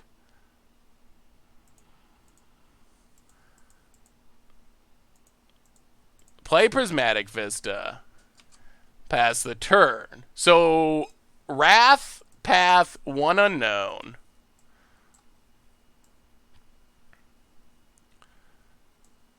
Opponent kills our own Flagstones. Oh, this match. This is a match where timing out could be a concern eventually. Going to be a catastrophe for our opponent. The good old cat puns. Opponent. Combat. Well, crack Prismatic Vista. Get a snow-covered island. Snapcaster. For Fatal Push. I've never Fatal Push so many Squadron Hawks in my life. We've spent so many spells. What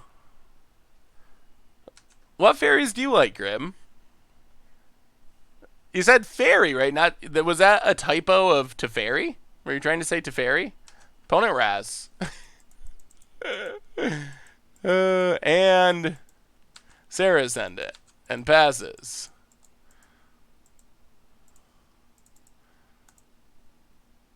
I'll play Ingenious Infiltrator. Pass the turn. Opponent untaps. Pass Ingenious Infiltrator. Grab a land. Opponent goes to combat. Alright. Man, this game would have went so differently if we were on the play. It would have actually changed the entire game. Do you not like Spell Stutter and V-Click? 1, 2, 3, 4, 5. Our opponent still has removal, I think. 1, 2, 3, 4, 5. Yeah.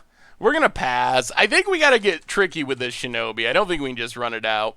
I think that Spell Stutter and V-Click could be fine. Thraben Inspector. Alright, that's a good one. Gets a clue.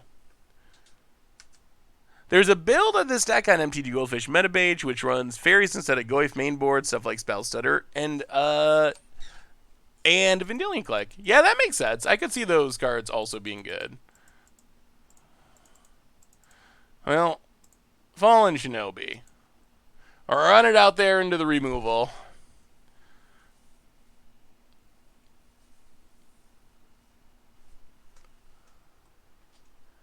Yeah, if we could have countered that Squadron Hawk on turn 2, I think we could have just played the removal game, but our opponent just, oh my goodness, so many Squadron Hawks have been played.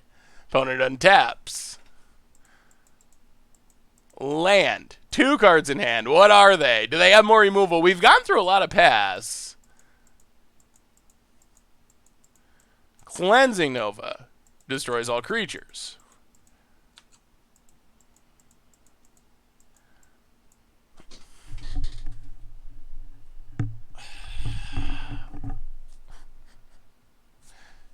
Alright.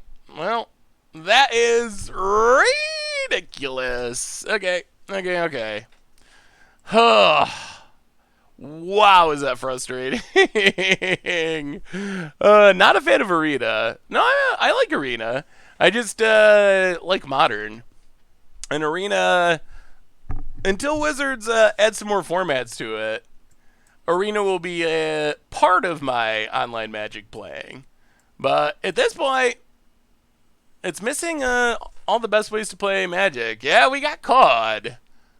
Oh, we killed all of them several times. I was mostly frustrated because the odds of our opponent drawing it seemed pretty bad, but because they were putting him on the bottom of their deck, although I guess they did shuffle. Oh.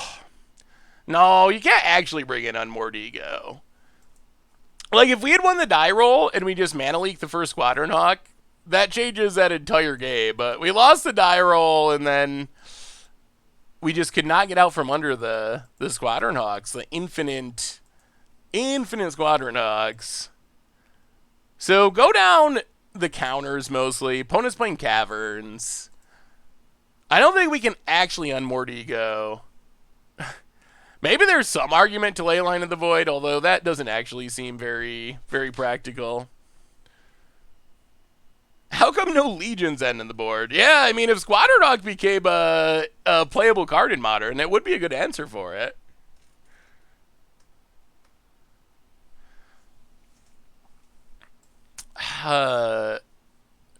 So the problem with Leyline is it doesn't really do anything. And we'd have to, like, cut cards that do things to bring in Leyline.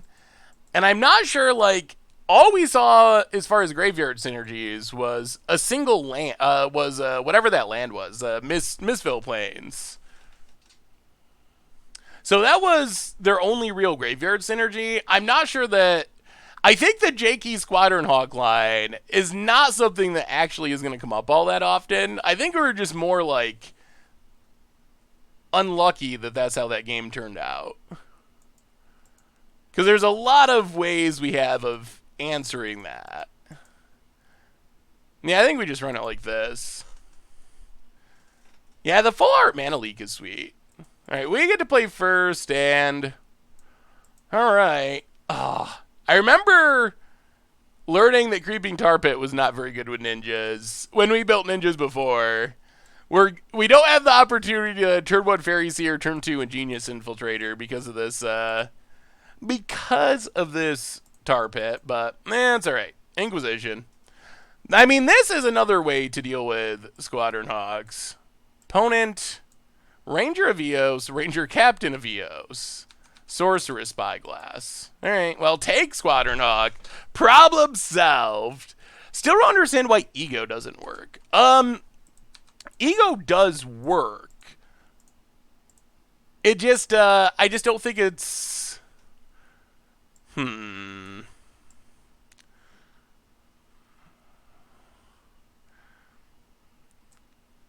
Which one do we want to take?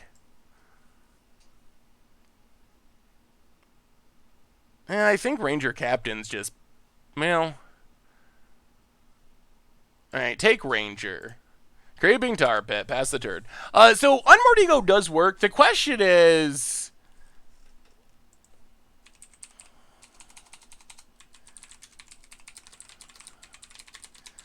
The question basically for Unmoored Ego is, can the deck you're bringing in against still beat you if you name a card with Unmoored Ego? And if the answer is yes, and fairly easily, you probably shouldn't bring it in. That's my thinking with Unmoored Ego. Like, we could bring it in, spend a card, getting rid of Squadron Hogs, but our opponent has plenty of ways to still just win. So we're kind of using a card to just shut down a random value play.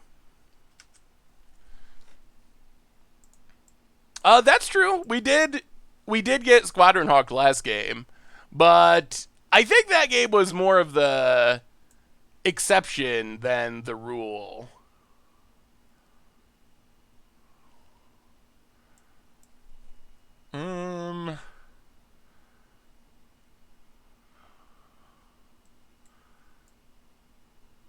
Fallen Shinobi would be sweet. Oh, put on top. Put on top. Creeping Tar Pit. Opponent named Ingenious Infiltrator? Does that actually stop us from ninjutsuing? I guess it does.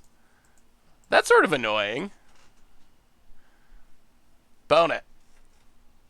Ranger Captain Vios. Gonna go digging for a 1-drop.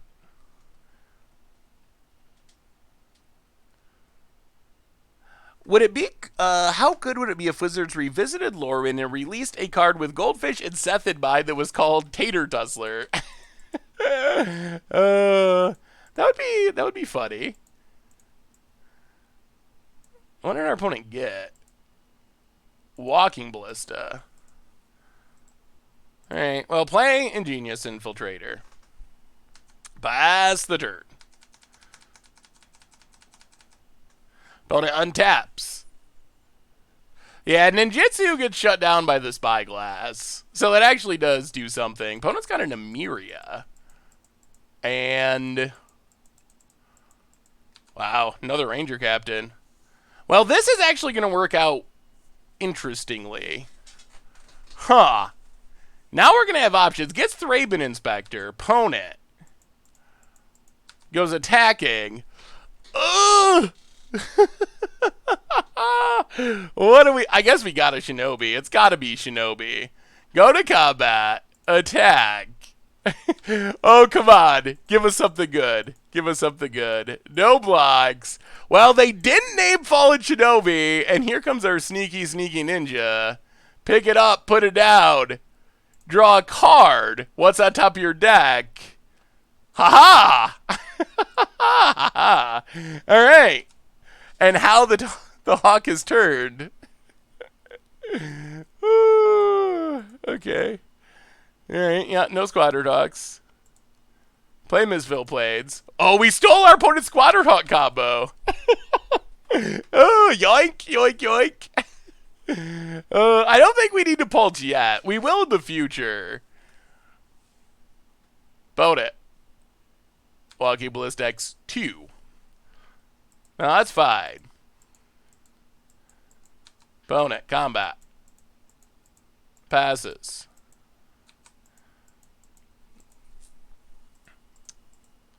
So I think we...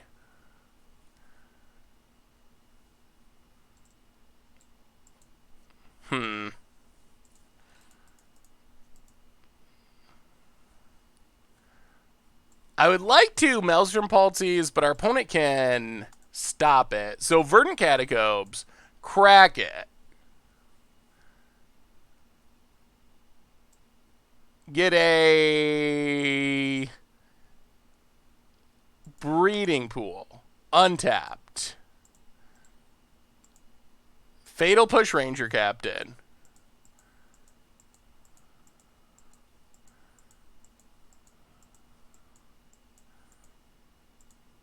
Opponent sacks.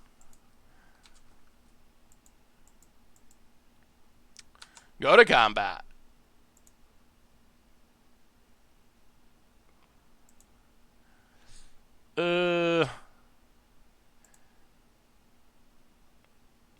Get in with Squadron Hog. I mean, they can just sack the Ranger Captain, which then gets rid of one of the two Ranger Captains.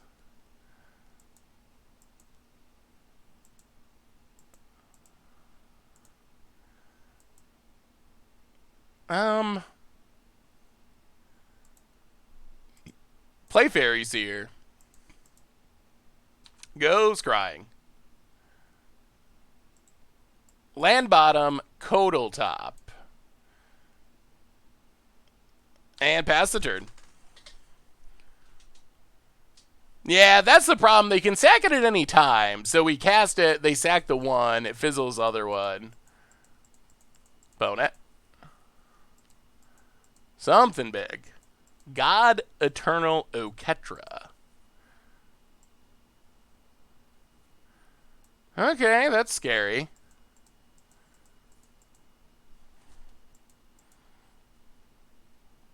Okay, that's ridiculous. Oh, magic.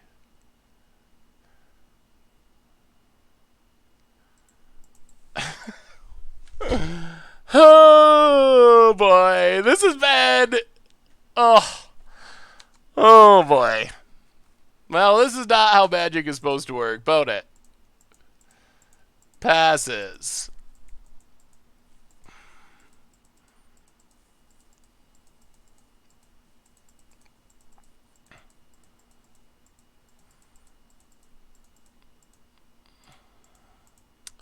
So, so now we're like fatal pushing a zombie token. Okay. So fatal push. Kill the zombie token. Would love your take on sanity grinding mono blue mill. Ooh. That could be fun. Yeah, maybe we'll have to try that at some point. Although I gotta say, I've had some bad mono blue mill experiences in the past. Kill a Ketra temporarily. Go to combat. Attack, attack. Opponent blocks and blocks.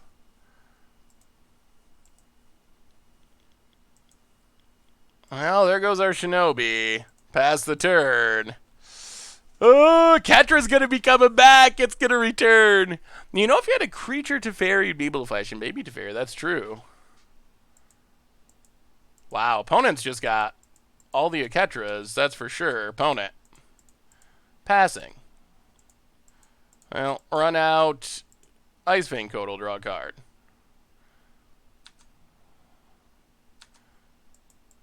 Mist Syndicate Naga.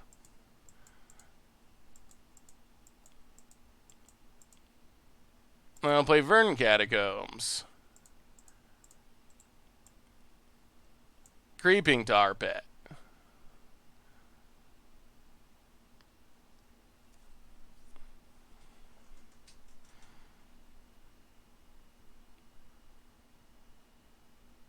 Opponent has these ghost quarters, though. I don't know how we're going to get through here. Yeah, we have our flashy Baleful Strix, but...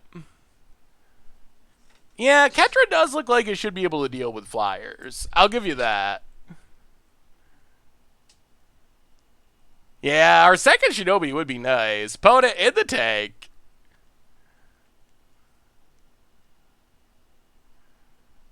What do you got, opponent? All right, there's our Tar Pit. Go to combat.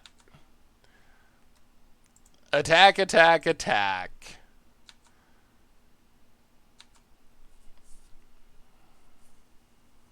Opponent Ghost Quarters.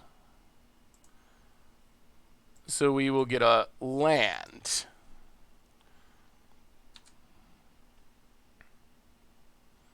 Well, we will miss Syndicate Naga.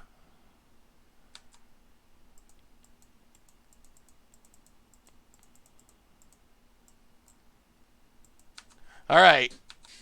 If our opponent top deck Squadron Hawk, I'm going to cry. Opponent is completely out of cards. Out of cards. We know there's another Oketra coming next turn. Opponent Field of Ruins. Okay.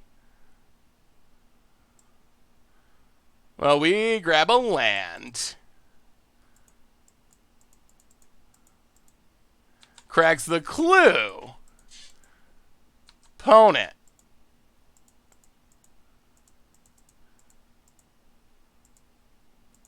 Passing. Well, crack this. Watery Grave. Untapped. Come on, Ninja! Come on, Ninja! Hey, we're having fun, Adria CP. How are you tonight? Ooh, Ingenious Infiltrator. I'll play Verdant Catacombs. Go to combat.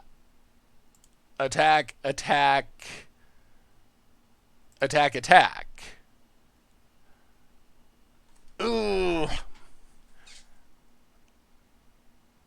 Actually, let's just attack with our flyers. Attack with our flyers. Oh, yeah. That's right. There's a Sorcerer's Spyglass. Ingenious Infiltrator. Pass the turn. What does our opponent draw? They have a path. We will grab another land. Well, we have almost all the lands out of our deck. Opponent untaps. What do they find? It's a creature. It's a Martyr of Sands. Makes a 4/4. Opponent goes to combat. Attacks with a Ketra. Well, we will crack Verdant Catacombs. Last land. Well, I guess we block. Untap. Do we draw anything? Oh, we do not. That's a Thoughtseize.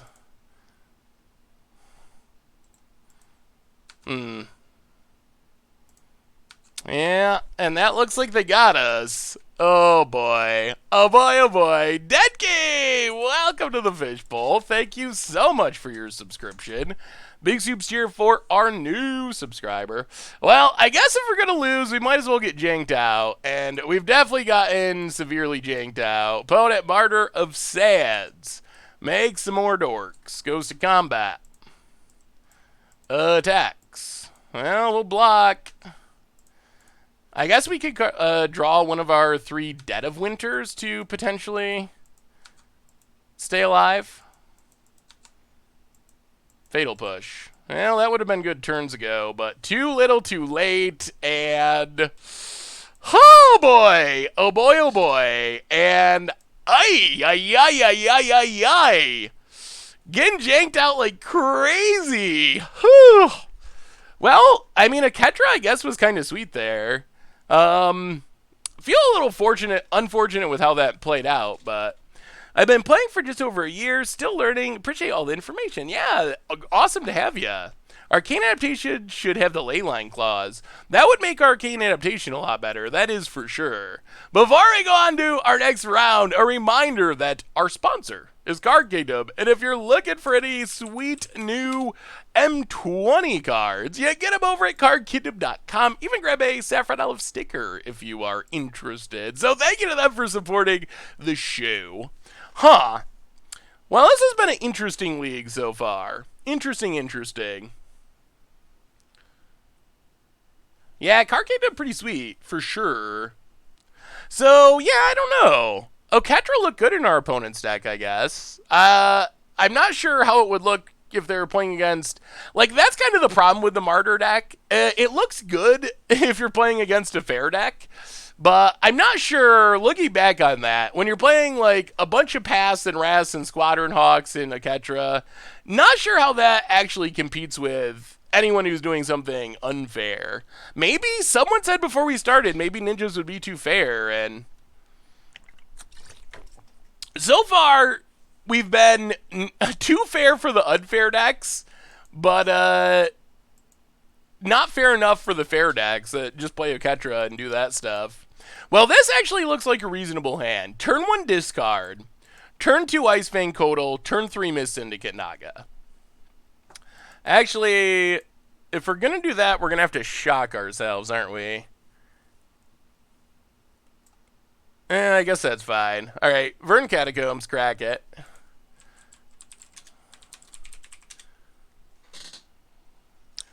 And, all right, so we got to take black, black green? Yeah, I guess it's got to be black green. All right, Overgrown Tomb, untapped. Inquisition of Kozilek. And it looks like goblins. Mad Anti, Mog War Marshal, Goblin War Chief. Hmm.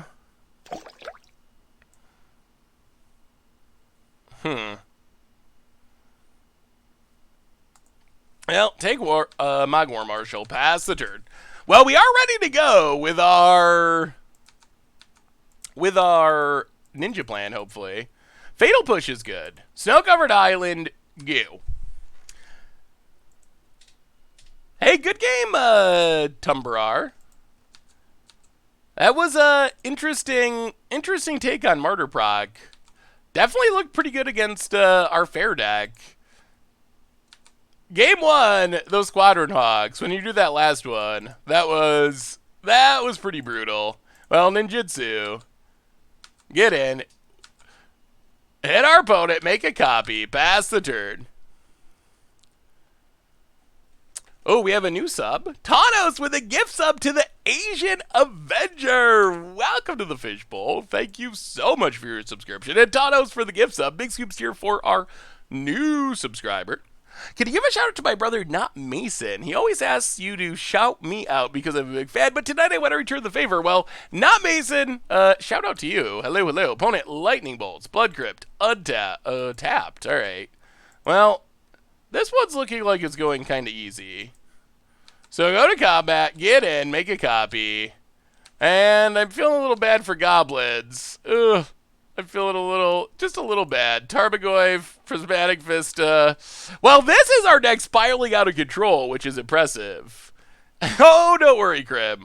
I'll kill you in Commander Clash. Opponent scoops it up, and well, that was a good one. That's what Syndicate can do. Like, if the opponent doesn't have an answer, and you could just kind of go off with it, it can spiral out of control and take over a game. All right, so we're going to go down counters, although our counters, our opponent had some budget lands. If they're not playing Ether Vial, our counters get better, but we're still going to go down the counters, go up our sweepers, run it like that. Goblins are sweet, though. I kind of want goblins to be sweet. Weren't you already subbed to the Goldfish channel? Yeah, Crim, tisk tisk. That's why I always click on Commander Clash. If you were subbed, then I probably wouldn't kill you. Yeah, Tarmogoyf is not a ninja, but it's like a honorary ninja, Tarmogoyf. What happened to Corbin's modern series? I don't know. I am not actually sure. I know Corbin, he missed our first episode of Team Modern Super League because he was dealing with some stuff, and maybe that's part of it. So I don't know if maybe it's something that will return when the time's right. I'll have to ask him. I don't know. Definitely was a fun Modern series, so hopefully it returns. Well, let's Polluter Delta, crack it. I guess we're going to be greedy. Be greedy, shock ourselves. Inquisition. Ooh, alright, so it's not budget. They just had some budget lands. Kolaghan's Command, Matron Warchief. Well, take Kolaghan's Command, pass the turn. Opponent untaps. And passes. What do you got? Links to Lava Spike? Vern Catacombs. Yeah, let's keep shocking ourselves. Vern Catacombs. Breeding Pool. Untapped. And we're just going to double Fairy Seer, I think. Fairy Seer. Tarmogoyf bottom. We do kind of need lands. I guess we're going to go bottom. We need at least one land. Oh, God. All right. Well, good thing we did this, because we got no lands. Pass the turn. No lands at all in like a million cards. Boat it. Vile, take it up. We know that the matron is coming to tutor up something. So, if by any chance you are alive by turn 4, you attack by a creature, then you may commence making 3/1s. Although your enthusiasm is heartwarming, I feel like Syndicate Naga is somewhat lackluster. 3 mana is a lot for such mediocre stats. I mean, you gotta kind of build around it a little bit. I wouldn't just jam it in any deck, but it does have the ability to kind of snowball out of control. South North, welcome to the Fishbowl. Thank you so much for your subscription. Big soups cheer for our new subscriber. Get in.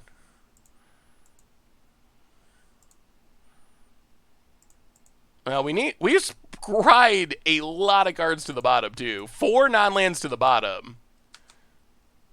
Wow. Okay. Whoa! Where's the lands? Where's the lands? Yeah, the full art Mana League does look sweet. Righteous Fiore for the second month. How was playing with Caleb in Modern Super League? Your weeks were by far the most fun to watch. Caleb's awesome. I love Caleb. It's been a blast. So I'm excited. We play again, not next week, but the week after. So welcome back to the Fishbowl, Righteous Fury. Thank you for your subscription. Big soup cheer for our re-subscriber. I'll be playing in the Modern main event. Seth, you playing in it? I don't know if I'm gonna play the main event. I know I'm doing some cool side event stuff. Here comes a big attack, and yeah, we are in trouble. Not a land. Wow. Okay, now we're just dead, I think.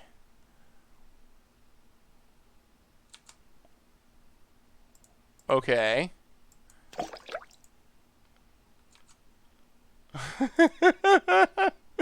Oh, but we're dead anyway. Well, that was something. Lava Spike for the second month. Welcome back to the Fishbowl. Thank you so much for your subscription. Big soups here for our new subscriber. Remember, we scried 4 to the bottom, too. So we just had 2 lands in, like, 20 cards somehow. Opponent, Vile's in. We actually have a lot of lands in this deck. Opponents just, they're going off. This is sacks a goblin, makes goblin, kills our thing. 7, 1, 2, 3, 4, 5. I mean, I guess theoretically this keeps us alive for a turn. We go to 1, I think. Oh, they have haze. Yeah, okay. Yep, well, sometimes there's no lands anywhere. We got a new donation from... Whoa, $50 donation. Good God, from Derek. Seth, after 8 years, I'm finally ending my military service. Thanks for all the great content and keeping me entertained through this journey. Well, Derek, thank you so much for the donation, and good luck with whatever's next. That's got to be a huge change. I can't imagine being in the military for 8 years and then going on to the next thing. That's a long time to be doing something. So thank you so much, and good luck, and thank you. Definitely appreciate it. Sultai, welcome to the Fishbowl. Thank you for your subscription. Big soups cheer for our new subscriber. Well, we didn't draw lands. We got 21 lands, which is not a ton. Well, all right. This looks fine. We have a removal spell. In theory, we can not Ingenious Infiltrator. We need to hit a land. If we hit a land, we can Ingenious Infiltrator. Land, untapped, and Fairy Seer to find our land. Spike's Cafe for the 20th month. All right, Snow-Covered Forest to the bottom. Prismatic Vista top. Pass the turn. Spike's Cafe for the 20th month. Welcome back to the Fishbowl. What's the worst standard format you've played in? Oh, boy. That's a good question. The worst standard format, probably, I mean, so I've been playing not as long as some people, and there were worse ones in the past, but it probably is Kaladesh. I think Kaladesh standard is the worst. I mean, maybe there's an argument for Caw-Blade along the way, but I think that Kaladesh standard was more of a disaster than Caw-Blade, actually, As crazy as that might sound. I'll get in the infiltrator. Start drawing cards. To another infiltrator. Pass the turn. Opponent, taking up the vial. We're off on the front foot, though, with drawing cards, which is where we want to be with this deck. Opponent, what do you got? Plays a land. And bolts our infiltrator. And passes. Well, fairies here. Bottom.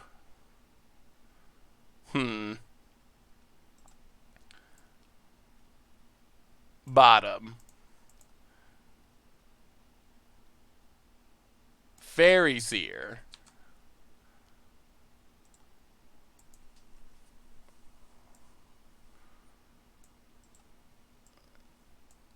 Top.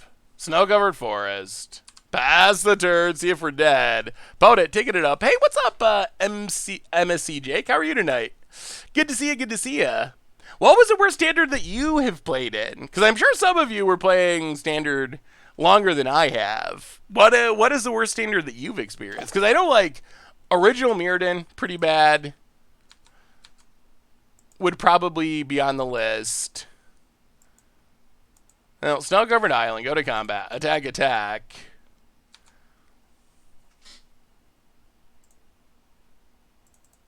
I guess we're going big. Fallen Shinobi?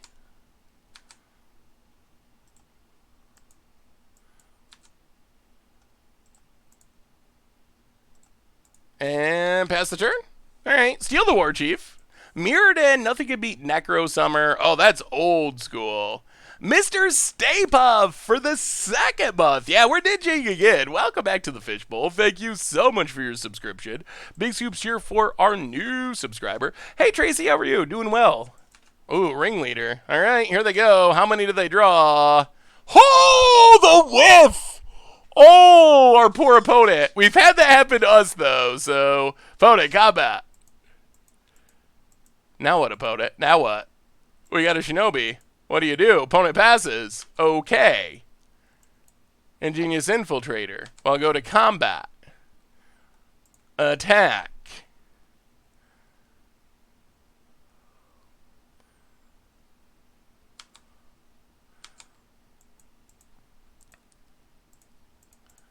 Infiltrate. Draw a card. Ooh, Dead of Winter. Fairy's Ear. I think we should have done that slightly differently, but bottom and I guess Kodal can stay on top. Pass the turn. Oh man, I missed so many comments. Lauren was fun. I have to agree with you. Kaladesh takes the cake for me. Wondering if you might look at my Mono Red Chandra with Lotus Field. Ooh, let me see. Ooh, Trandra. That's a good name for it. That looks sweet. I mean, got lots of Chandras and lots of ways to ramp into Chandras. Opponent, combat. Getting in. Not getting in. Passing. Ice-fang Kodal.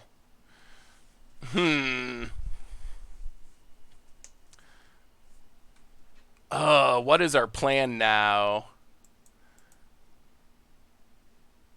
This regenerates. All right, go to combat. Get in with Fairy Seer. Miss Syndicate Naga. Hit our opponent. Draw a card.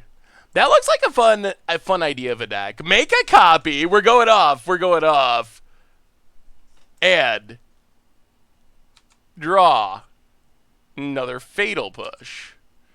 Well, now we Fatal Push Mad Ante. Vials in. Slinging Lieutenant.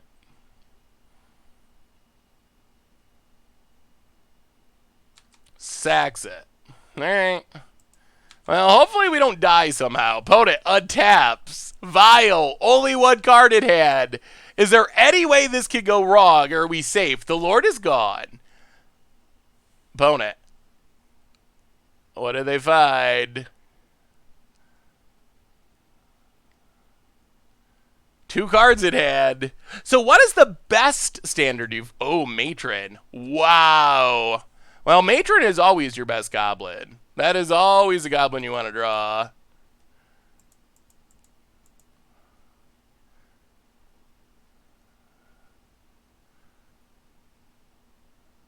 Opponent.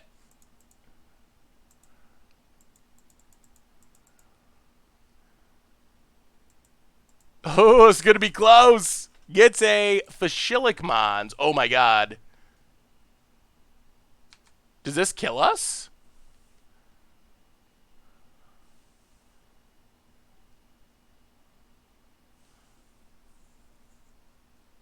Oh, no. Oh, no.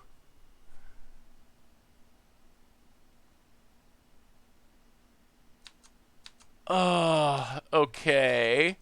Sacks. Sacks. Opponent. Passes.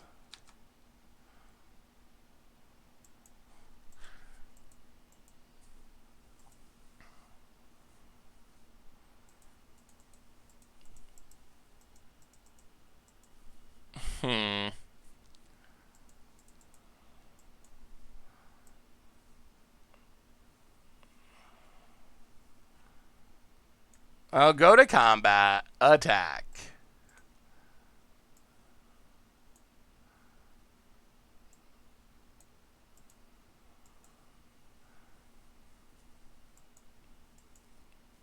Opponent blocks.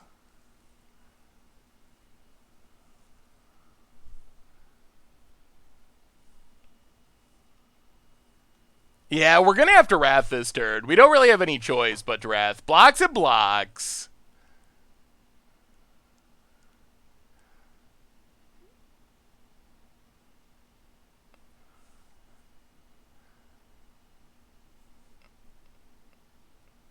Yep.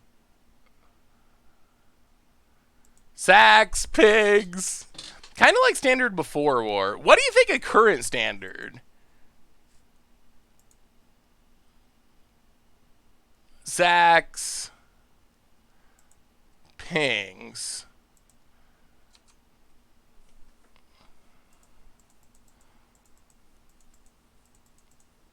Alright. Do we even have to Wrath now? I guess we still should.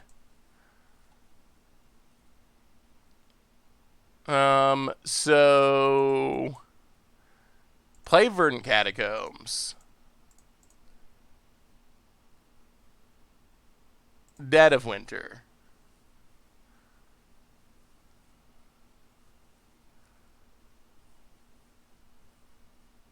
Opponent's gonna ping us. Yup.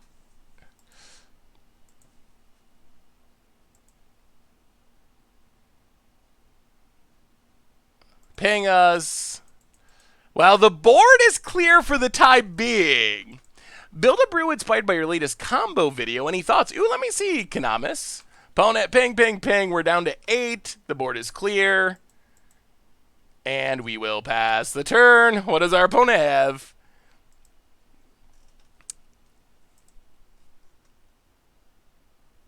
Current standard way better than last standard, less Esper. That is true. Esper does seem to be on the downswing. Ooh. Leyline of Abundance freed from the real combo. That looks super fun. I definitely want to try that combo at some point. Opponent, Frog Tosser gets in. Well, we'll take 1. Down to 7. Vial. That's fine. Crack it. Snow-covered forest. Ice-fang Codal. Draw a card. Ooh, it's a Goyf. Untap. Combat. Get in.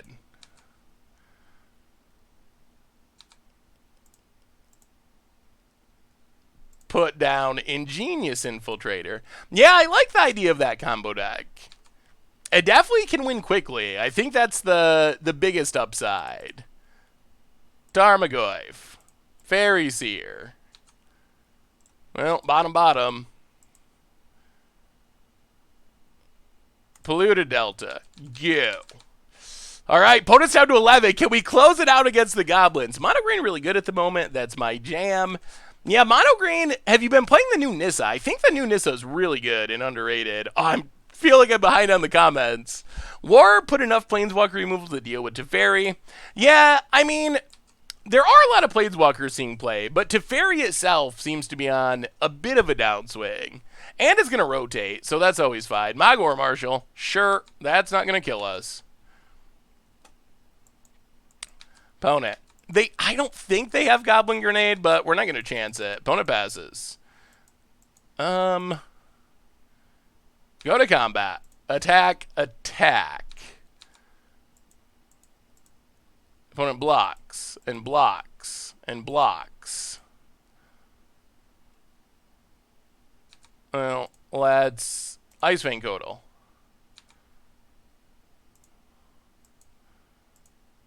And Fatal Push. Opponent gets a token. Fairy Seer. Bottom top. Creeping Tar Pit past the turn, and the ninjas might have got there. Nissa might be more powerful than Teferi at the moment. I feel like I lose to Nissa more in standard than Teferi at this point. I mean, Teferi's still really good, but I think I lose to Nissa more. Odyssey Onslaught was the most fun I ever had in standard. I have never played Odyssey Onslaught. Opponent Goblin Matron. Into Ringleader. Ringleader into play. Hits War Marshal Mad Ante. Our opponent just won't go away. Won't go away. We cannot get rid of him completely. Opponent passes. We untap.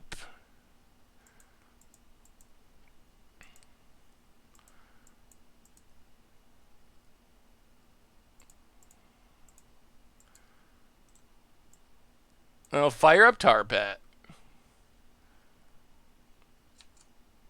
Go to combat. Attack. Attack. Ugh.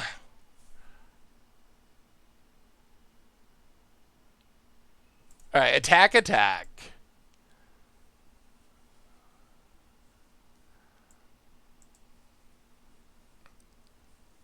Hit our opponent.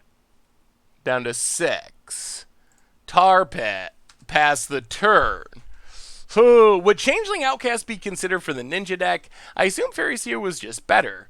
I mean, I think it's like in consideration, but I don't think it's quite as good. It's better with the ninja synergies, like with Ingenious Infiltrator, but you get less immediate value. That's the upside of Fairy Seer is, worst case, at least you get the Scry 2, which isn't a ton, but it's something. Opponent's going to keep the War Marshal. Come on, no top deck. No top deck. No top deck. They must not have another Sling Gang Lieutenant, or I think they would have killed us. Opponent, combat. Full out attack. Well, we will block, block, block, block. Block everything.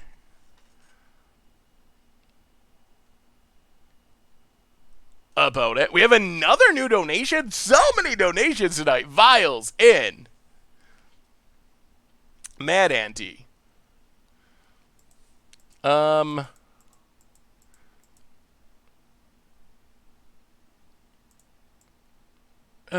crack this. Snow-covered swamp. Kill Mad Ante. Untap. Oh! Oh, we got there. Polluted Delta. Got the GGs. Oh my goodness, this game. Oh, this was a close one. Oh, all right. Ninja stayed alive. One more to feed the kids. We got a new donation. 8kin for $20 donation. Hey, Seth, did you see the new Lorewyn link? Check out this kid skin. Tater Tusslin Saffron Olive. Oh, thank you for the donation. Is there? I did do Tater Tussling though. I was an observer under protest as a child, but yes. Is there? Oh, the picture was pretty funny too. Thank you so much for the donation. One more to feed the kids. Ninjas started off good. Then we kind of got janked along the way. One more. If we can win this one, we at least get a treasure chest, and we get to feed the kids. If not, then I guess, I don't know. Maybe we got to buy treasure chests. We haven't opened treasure chests in a long time. I'm being turned into a meme. I guess there's worse things you could be turned into, honestly. I mean, I think I already am a meme. Oh, wait. Oh, there's actually a spoiler. Tater Tussler. When Tater Tussler enters the battlefield, it fights target creature an opponent controls. When Tater Tussler enters the battlefield, create a 0/1 Tater. With when Tater token leaves the battlefield, put a +1/+1 counter on target Grifkin creature you control. That does seem like a Lorwood card. It's got good stats, 3/3 for 2, like a Watch Wolf. I like it. I like it. Oh boy, Tater Tusslin. Ninjas, they're doing it. Almost. Yeah, what's wrong with being a meme? I mean, I think I already am a meme to some extent.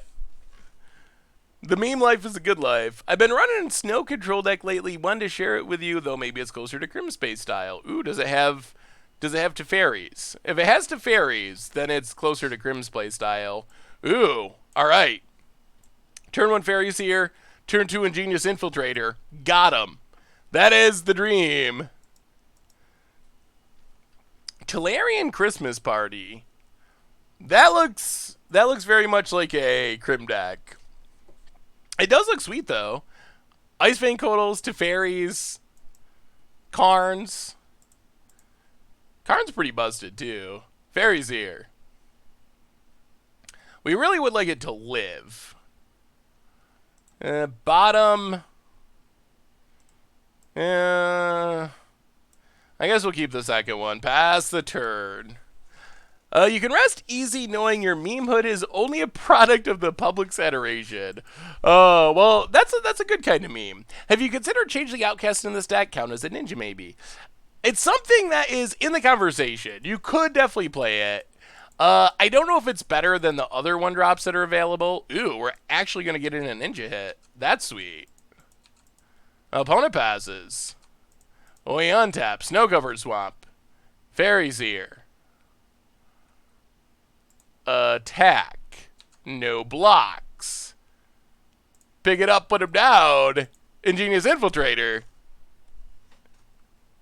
Gotta start drawing those cards. Yes. Okay. Land? Force of Negation has not been good in our league. I don't think it's been good in any of our matchups, really. You should make a deck based around Halimar Excavator and Rite of Replication. The mill is multiplied to get 120 cards. Maybe add Turn Tipper Ranger combo for fun. If you have a Halimar out when the Wolf tokens happen, that's many cards milled. Ooh. I don't think we've played a combo allies in a long time.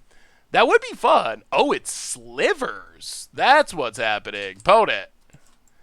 Vials in. Gale Rider sliver. Slivers. Okay. Slivers versus ninjas. This is the Modern Horizons ultimate matchup. Cloud Shredder sliver for our opponent. Combat. Gets in. Alright, I guess we're racing. Sure. We dropped to 17. We untap. Another Force of Negation. Well, get him. Yeah, we maybe should have Fairy Seared first to try to hit a land. Yeah, that might have been. That probably would have been correct. We have had some land trouble with this deck. Land?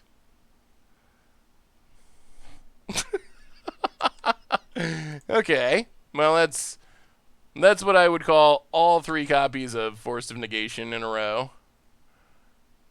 And that's what I would call our lands finally.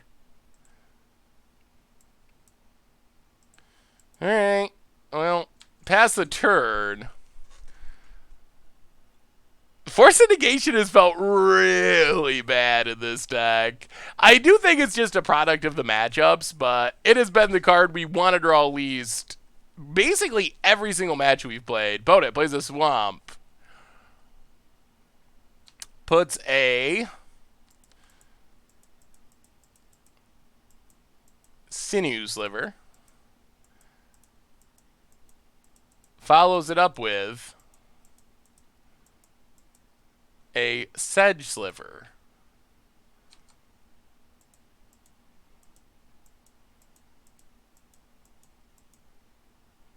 Well, I guess we have to kill Cloud Shredder.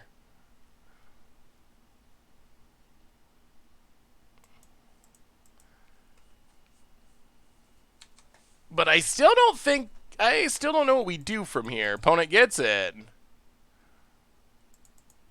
Yep. Hits us.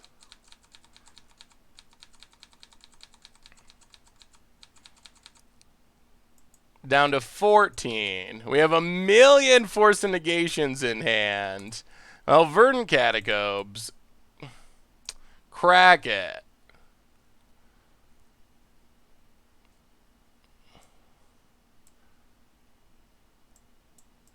Snow-covered forest. Fairy Seer.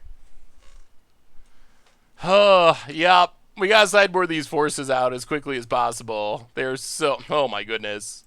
Alright. 2 Inquisitions. Well. Fatal Push, Sedge Sliver.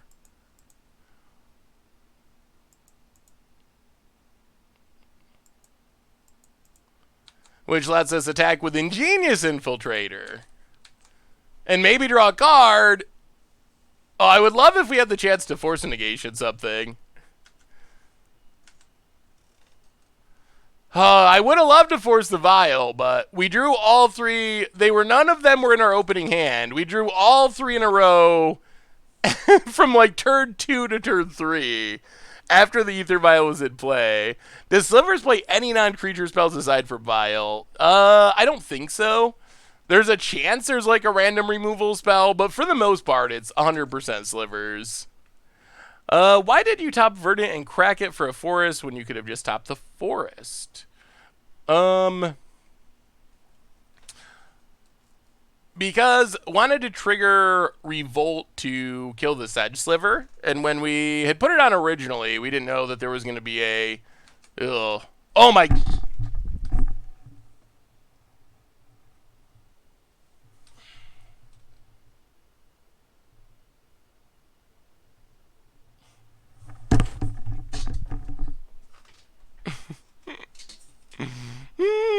I was in the middle of... Yeah. Hey. Oh. Yeah, that's my fault. I was talking to the chat and clicking through and didn't expect a spell to come down, so yeah, now we're dead. Well, the kids aren't eating because of that. Oh, that was sad. That's not even a shame, Scoop. I was just doing story time and clicking the OK button, waiting for our turn, and it didn't work out. I mean, the forces are still definitely coming out, but they would have been good in that specific case. Oof. Yeah, that was my fault. One of the downsides of streaming sometimes. So going down the forces for sure because they're really bad, even though I wish we had cast it. Oh, yeah. You should play Trophy, then force the Trophy, then force your force. Oh, now we gotta win 2 in a row to feed the children. That's where we're at now. I feel like this should actually be a pretty decent matchup for our deck. Bring in more removal. Go down the forces because they're horrible. Go down a couple Thought Seizes. Yeah, run it like that. Run it like that.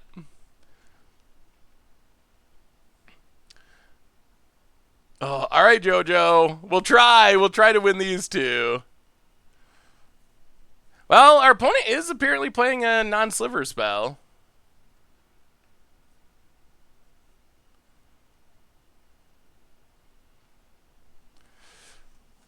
Opponent thinking over their options. So what was the question I was trying to answer when there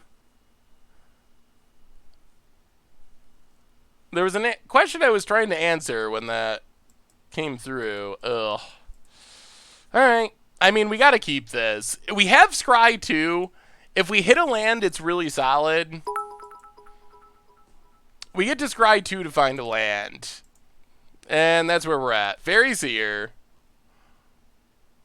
comes down. Oh, thank you for the cheer, Super Will. Land? I don't have much faith in the magic gods tonight.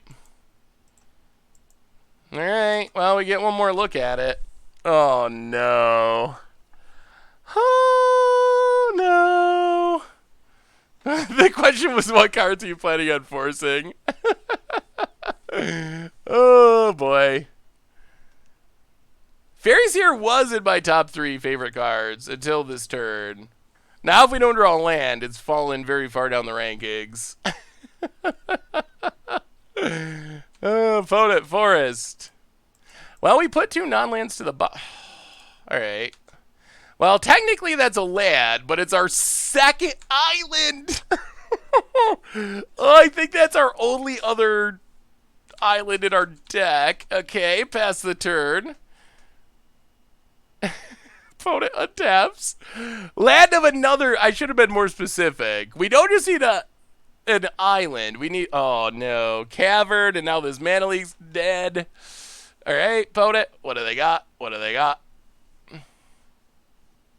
There's a Gale Rider. That's less than ideal. So now they can block our Fairy Seer. Well, Prismatic Vista.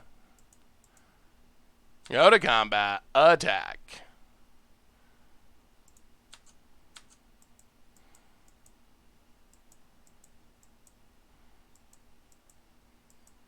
Does our opponent block?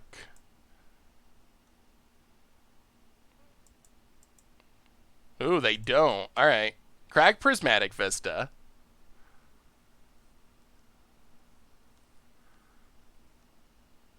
Snow-covered swamp. Infiltrate. Get in. Draw a card. Okay. Opponent did not want to give up their sliver. Opponent has Dismember. Okay. Well, at least they had to spend a ton of life. Fairy Seer. Ghost Crying. Any Pauper streams coming up? There will... Oh... There will be some... I really need to untap... if you pick up this deck, don't play Creeping Tar Pit. It is so frustrating and bad. It's so bad. There will be more Pauper coming on YouTube. We don't usually do Pauper streams too often because they're usually not very popular. Ugh. But in the future, on YouTube, there will be.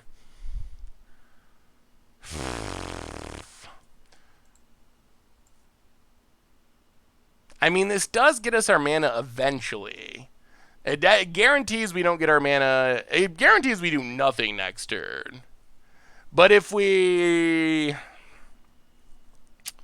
Hey, Desi J for the 26th month. Welcome to the Fishbowl. Thank you so much for your subscription. Big soups cheer for our new subscriber. We're going to bottom it. Bottom, bottom, bottom.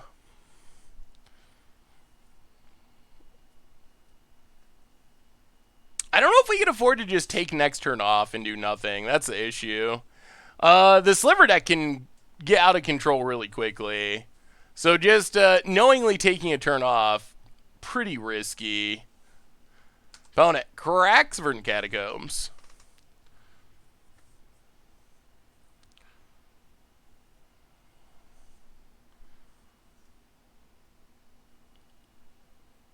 And gets a swamp.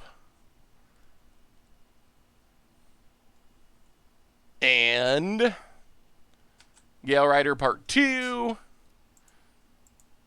And Predatory Sliver.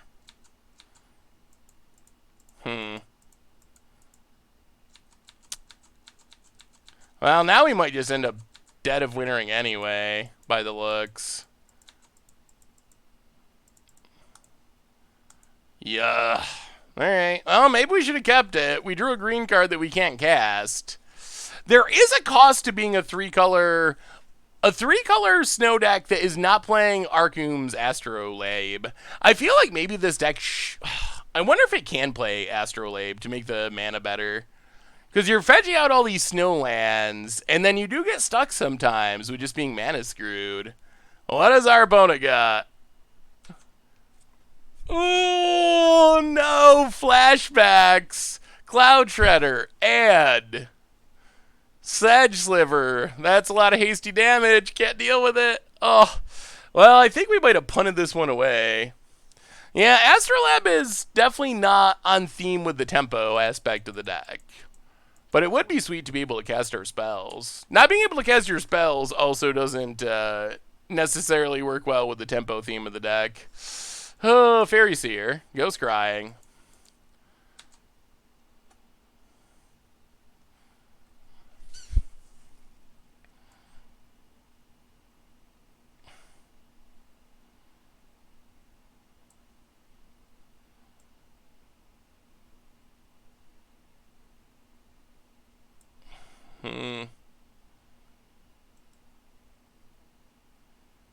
So if we draw Fatal Push, they can just regenerate. Alright, I guess we're just hoping for some sort of miracle. Pass the turn.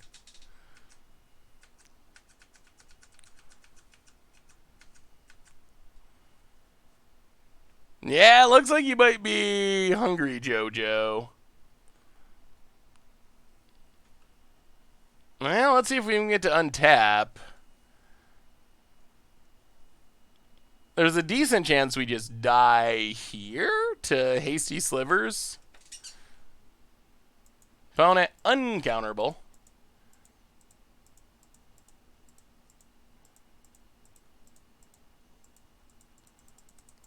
And Sedge Sliver. Yeah. 4, 8, 11. Alright. And that means we can't crack our land. Yeah, that does it. Well, game one was definitely on me. That game, ugh. So I think this deck, we finished with a somewhat disappointing 2 and 3. The Sliver match, I don't know. The first game was definitely a punt. The second game, they got a lot of slivers. So what do we learn about this deck? And honestly, it felt a little clunky. Like, I like some aspects of the deck, but I'm still not 100% sold on... Like, Miss Bay Shinobi, it was good maybe once. We had a lot of times it was just kind of stuck in our hand or it was bad. Miss Syndicate Naga, it spirals out of control sometimes, but then we have a lot of times where it just dies and it was bad. So Tarmogoyfs are kind of like randomly thrown in. Is it better than having like more Snapcasters? So I feel like the idea of this deck, we also had a really horrible set of matches for Force of Negation where that was a dead card most of the time. So I feel like even like Fairy Seer, I don't know. I almost think that like I don't know if I like this better than the ninja deck we played before. And I think you could, if you wanted to, add in some more of the other ninjas just for fun. So I don't know. I feel like there's potential with something here, but I'm not sold on a lot of the specific choices of this deck. In our matches, Mana Leak was horrible. I think we played against 4 Cavern of Souls decks. Force of Negation was horrible. We played against 4 Cavern of Souls creature decks. So I think we literally did. Humans, goblins, slivers. What was the other one? So maybe it was just like... maybe it was also partly just the luck of the draw and the matches we ran into. Our deck didn't line up with them very well. So I feel like, I don't know. There's potential with something along these lines, but I'm not sure that this build exactly nails it 100% with some of the choices. But Modern Horizons is new. There's still a lot of brewing to be done. Oh yeah, we lost to Squadron Hawk. Playing Cavern of Souls too. So yeah, we did play 4 Cavern of Souls decks. So I don't know. I feel like I would definitely play ninjas again, and I think that ice-fang Codal, Snapcasters, Ingenious Infiltrators, there's definitely a shell here that can be powerful, but I don't think this build is exactly how I would want to build it. So I don't know. I think it's something it's worth brewing with and improving on, but I probably wouldn't play this exact build before. The build that we played that I liked was I wonder if it's still in here. Yeah, I think, like, I like this build a lot. The Terramander is maybe not necessary, but I found this deck is the one that we went 4-1 with on Mucha Brew, and I still feel like the most powerful thing you can do with ninjas is play a 1-drop, ninjutsu out a card draw 2-drop, and then protect it and spiral that advantage. And Fairy Seer, I don't know. Is it better than like Mausoleum Wanderer and Judge's Familiar, which are relevant in other ways? So I feel like you could take something like this, maybe get rid of the Terramanders, probably change things up slightly. You could add in some of the other ninjas potentially just for flavor purposes. And I mean, they can be good in certain situations. I don't want to just make it sound like they're bad, because there are situations where the other ninjas were really good for us. But maybe something heading more this direction. Maybe you don't need all 4. Maybe having 6 Ninja of Deep Hours is good enough, but I think I would head somewhere in this direction. Going into Sultai for ice-fang Codal definitely could be worth it, but I don't know. I feel like something along those lines is maybe closer to where I would like it. Let me see, Tracy. D's Ice Sphere. Ooh. Thing in the Ice, eh? That looks fun. Kind of a Thing in the Ice control deck. I haven't seen too many Vetzers running around in Modern. That looks like a cool idea, Tracy. Yeah, Ink Eyes is legal. I think Ink Eyes is another fun one. It's very matchup dependent, and it's one of the more expensive ninjutsu ones, but if you're under the, like, imagine stealing, like, a Hogak or something. That would be pretty sweet, or even just, like, a Gurmag Angler or whatever. So, anyway, that was ninjas. Just got home from work. Hope you have done well. I picked up my Panharmonicon for my LGS to get you signed at Vegas next month. Awesome! I'm looking forward to it. So, alright, here's the plan. We will get some treasure chests. It was my fault. It was my fault that we didn't force of negation against Slivers. So let's get a few treasure chests so the kids will be fed. Then we'll do a game of Momir. I don't know about Smoke Shroud. I saw someone on coverage go turn 1 creature, turn 2 hardcast Smoke Shroud, and I think I spit out my coffee laughing a little bit. It just doesn't feel like a modern power level card to me, but I very well could be wrong, but I did spit my coffee out when I saw that. I think it was actually the fairy that we played. I think they were just like turn 1 Fairy Seer, turn 2 Hardcast Smoke Shroud, attack for 2, and their opponent was like turn 2 Allosaurus Rider, Neobrad, Grizzlebrad, draw. It was like they were playing just a very different game of Magic, I would say. Not that it can't work, and I feel like you can get some ready value out of Smoke Shroud, but yeah. And then if you want to do a game of Momir to wrap things up, get on and send me a challenge, and we will wrap up after our pity chest opening, our punt chest opening, with a game of Momir to close things out tonight. So, all right, we have a little bit of everything. There we go. We have 8 treasure chests. Pity chests. Let's see how we do. Hey, what's up, All Chaos? Having fun? How are you tonight? Hopefully everyone's having fun. Is everyone having fun? Like, we're at a concert. Chest number 1. Ooh, seasons passed. Combo with 8 assists. Chief Engineer, there was a brief moment when Zach Elsick made this semi-playable. The Frozen Cell. Welcome to the Fishbowl. Thank you for your subscription. Big Soups cheer for our new subscriber.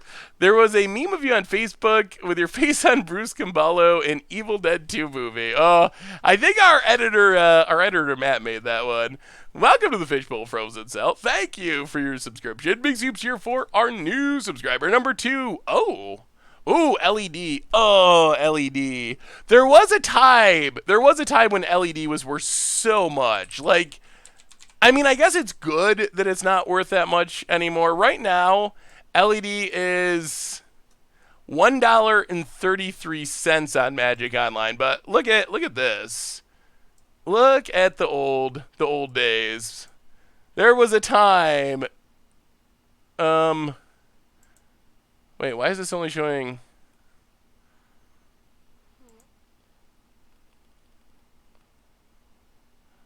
It was just on there a minute ago. Yeah, back in the old days. 200 some dollars. Yeah, 163, 172.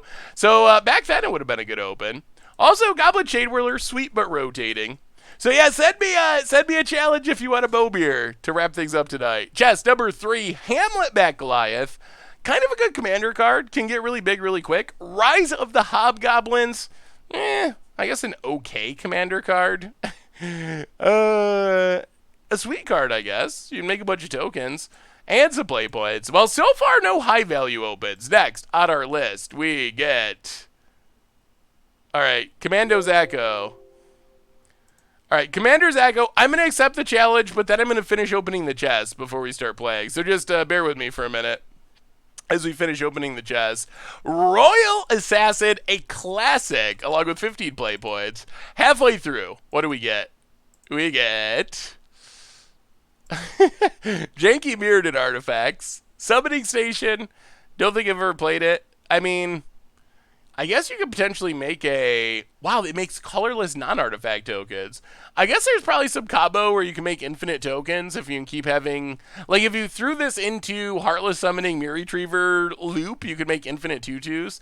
Except they would be smaller from Heartless Summoning. But Time Sifter, weird, wacky card. We're about due for a Chaos deck on Commander Clash, I think. Heretic's Punishment, 45 play points. That's a nice little play point pile. Come on, something good, some value. Give us a Legion's Landing and Beast Within. Well, Legion's Landing probably was expensive at one point, but is a little rotatey. Beast Within, 81 cents. Yeah.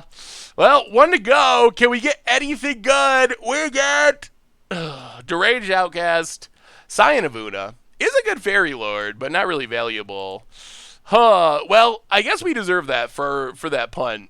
We deserve to open some not that great chests. Well, let's wrap things up tonight with some sweet Momir action. So if you're not familiar with Momir, it is the randomest format in the history of Magic. Random things happen. Your deck is all lands. You start at 24 life with a Momir avatar. Each turn, you can pay access card to card, and you get a token that's a copy of a random creature that converted mana cost. It's fun. It's random. Weird things happen. Ooh, let me see. Gnomish.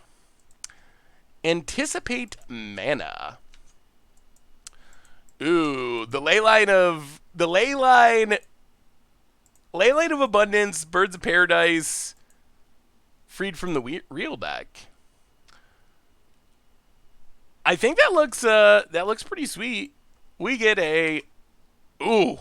Populate is great if we get the mana. Populate means we can just... Since all of our creatures are token, we can copy any of our creatures for 4 mana. That's actually a pretty good deal if we get green and white mana. I think that looks like a pretty reasonable build of the combo. Got enough copies of... Beginning your upkeep, if you have a card in hand, return it. Alright, that's going to be going away. Probably not the hit our opponent was hoping for.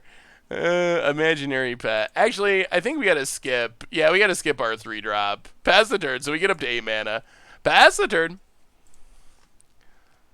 Yeah, we discarded the white, but that was before we knew that we were gonna hit Vitu-Ghazi Guildmage. In hindsight, if I'd known, we probably would have held on to it. About it. Discards. Ooh, Virtus. When it deals combat damage to a player, that player loses half of their life rounded up. Well, thankfully it's just a 1/1, so it is blockable. I played Virtus on Commander Clash, Virtus and Grom, and it was actually a lot better than I thought it was going to be. Opponent passes. So many islands, so few green or white sources. 4-drop. We get... Oh, the literal worst card in the history of Magic. I think there is a actual argument. Was this a rare originally? It's gotta be the worst card in the history of Magic. I believe it was a rare originally in paper. 4 mana, when it comes to the battlefield, sacrifice any number of untapped forests, and its power toughness was equal to the number of forests sacrificed when it entered the battlefield. So you pay 4 mana, but you gotta have at least some number of untapped forests, and then you have to sack those forests, and for each one you sack, it's getting +1/+1. It's so bad. It's like really amazing how bad that card is. Every time I see that, I say that. Descent into Madness is pretty bad. But it's bad in like a fixed smokestack kind of way. Like they were trying to make a call back to smokestack and they couldn't go too far or something. But oh man, Wood Elemental is just even Risen Reef. I don't even think I'd play that in a Risen Reef deck. Bushido Skeleton. Alright, opponent no attacks. Still no green or white mana. Well, let's make a 5-drop, see if it's something that doesn't kill itself as it enters the battlefield. Come on, Sungrace Prairie on top. That would be nice. When it deals combat damage oh! Normally scrying is absolutely horrible, but if we're looking for specific colors of mana, scrying is actually sort of relevant here. Oh, I won with Divine Intervention on Commander. Oh. Cavalier of Night. Interesting. That's pretty good. Sack a random thing to kill one of our things. I'm pretty sure I drew the game with Divine Intervention on Commander Clash in Season 1 or something. Yeah, we're hitting all the winners. Yeah, Descent into Madness, I think we played it on Against Odds. I can't remember what the deck was like, though. I'm sure it wasn't very good, but I think we attempted it. Yeah, Windwider Patrol's fine. Flyers are good. I mean, Fire is now dead, but... I think if this attacks, we gotta block. Sorry, Populate. We just can't take 12 from Virtus. That's ridiculous. Opponent passes. Alright, there's our white mana. Now that we don't need it. Well, 6-drop equals Book Devourer. When it deals combat damage to a player, you may discard all the cards in your hand. If you do, draw that many cards. Momir is not quite free. Momir is free, but you have to own the Momir avatar, which costs a few bucks. So that's the cost of it. The lands you can get for free. Those are free. It's free to play the game, so that's basically the only cost. Once you have the Momir avatar, then you can play Momir as much as you want for free. When it deals combat damage, gain that much life. Alright, 6 mana, 3/4 lifelink. Oh man, we hit our mana too. If we could have kept that around, we would have been in Populate City. Well, 7-drop. When it enters the battlefield, target opponent chooses a permanent they control. Random sacrifices it. If it was a non-land permanent sacrifice this way, repeat the process. Alright. Well, we get to put our opponent down a land, which isn't bad. And we get to get in with Book Devourer, also isn't bad. And, sure, discard our island, get a plains, pass the turn. Your conclusion was that any way to break the symmetry of Descent could win the game on its own anyway. That probably That sounds about right. Well, it's been a long time ago since we played Descent into Madness. Hey Seth, played a joke on my husband the other day. I bought 200 Shadow Slivers and took all the cards in his binder and replaced them with Shadow Slivers, and he freaked out. uh, yeah, I probably would freak out too if all my cards disappeared and were replaced by Shadow Slivers. Well, let's go full on 5 color. 8-drop equals something bomby. Ooh. Pestilence Demon is bomby, except we don't have that much black mana, but it is good. Yeah, if we hit an Elder Dragon, I don't usually play all the colors of mana, but if we hit an Elder Dragon, we can actually take advantage of it. Alright, we gotta do this. I guess we're just gonna Pestilence. We get to get rid of everything except Cavalier of Night. And we don't actually lose anything. And Pestilence Demon. And Pestilence Demon is pretty good. Do you plan on doing any of the history of drafts in Vegas? Ew. I remember wanting to do that last time. I don't know if I will or not. Last time in Vegas... Ooh, Vampiric Dragon. That is a good one. Last time in Vegas, I didn't really have any plans at all, just to like hang out and meet people. And while that's still my #1 plan, I am doing some actual stuff this time, which I'm excited for. So I don't think I'm gonna play in the main event. I might play. I'm definitely playing in some things, which I'm trying to wait because I don't know what I'm supposed to talk about. I know I talk about the Commander Party. That's been announced. But then there's like a couple other things that I'm doing that I don't think have been announced yet, so I don't know if I'm supposed to talk about them. History of Drafts does sound really fun, though. Opponent double blocks. But all that to say, I don't think I'll be able to play it. Alright, get rid of the dragon. Pass the turn. Maybe we should have attacked with Pestilence Demon. I really wanted to get the dragon off the battlefield, and it kind of worked out. Well, ping. The Vampiric Dragon can get out of control, potentially. Where do we find Vegas events that have been announced so far? Ooh. Well, it's all through Channel Fireball that runs the GPs. I will have to look and see if I can find a link for... Oh, that might be it right there from Wall of Chaos. Thank you, Wall of Chaos. Actually, maybe we just Pestilence Demon. Play a land. I guess we do that. Ping. Ping. This is a good example of why people tend to play mostly swamps and mountains in Momir. The best activated abilities generally use that mana. Hey Seth, do you think you'll be holding any panels talking about deck fitting? No, I heard you might do a panel, Cram. Is that deck? I wasn't sure if that was deck fitting 101 or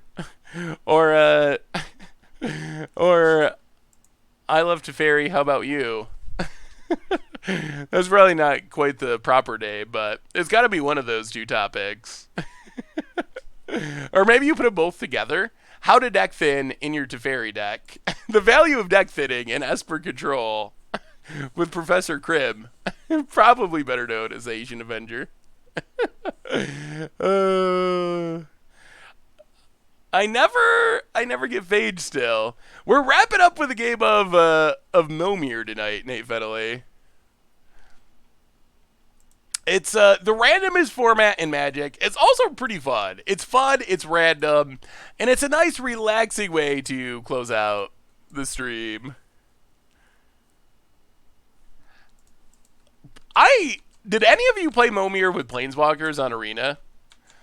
Momir with Planeswalkers on Arena was sweet. Also, don't click on the cats on Arena.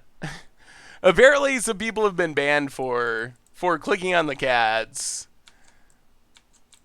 Hopefully, it's only people who were abusing the cats. There's some unclearness on that end of things, but my theory is just don't click on the cat at this point until they fix the bugs. Ooh, Hedron Crawler is super sweet.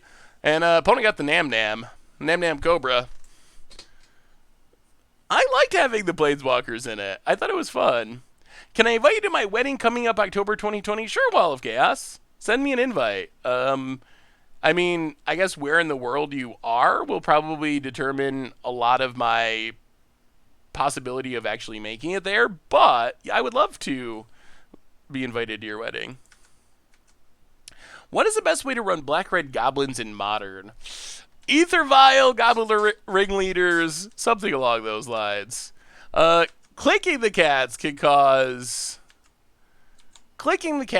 cause issues. It can cause games to your opponent's game to like freeze up and time out.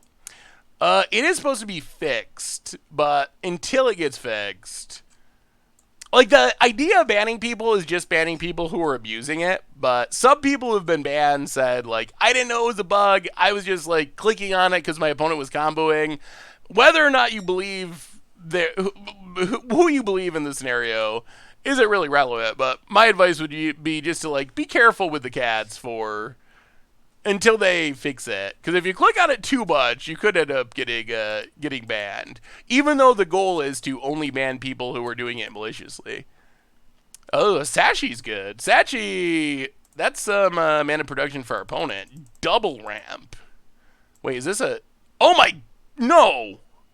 Okay. Snakes get +0/+1. Shaman tap for mana. I thought their random Nam Nam was going to tap for mana too. That would have been scary.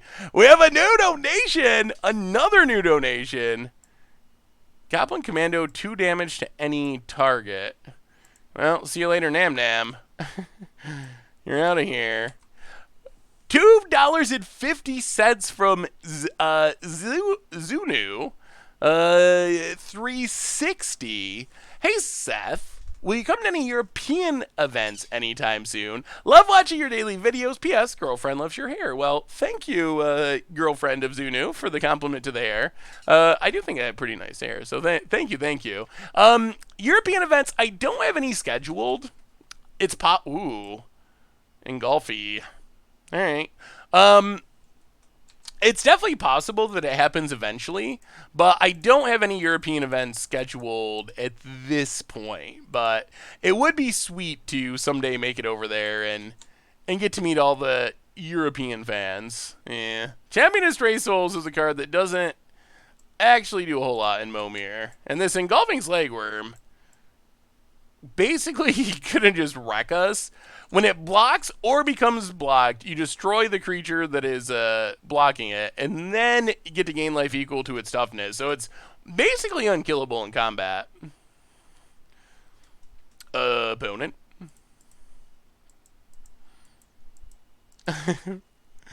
Oh, the free-range kitties. And the Devouring Strawses. Is there going to be any more Trailer Park Boys? I kind of assume there's not going to be because of Leahy dying. I guess they did the animated show, which was alright, I guess. I didn't think the animated show was as good as the non-animated. But not having Leahy would probably kill it. Enters the battlefield. Okay, we're getting all these random red things. Target opponent chooses a permanent they control. Random sacrifices it. If it's a non-land permanent that is sacrificed, repeat the process. Ugh, we need to get rid of that Slagworm. That undefeatable Slagworm. Well, pass the turn. Hey, Seth, you guys need to put some memes of you before stream for the entertainment. Ooh, that's a good idea. Rather than the static countdown image, have like a little meme video. That would be sweet. Have you worked on any Rule of Law decks? I played Rule of Law as Modern. I haven't played any Rule of Law decks in Standard. I'm not sure. Well, let the chumpening begin.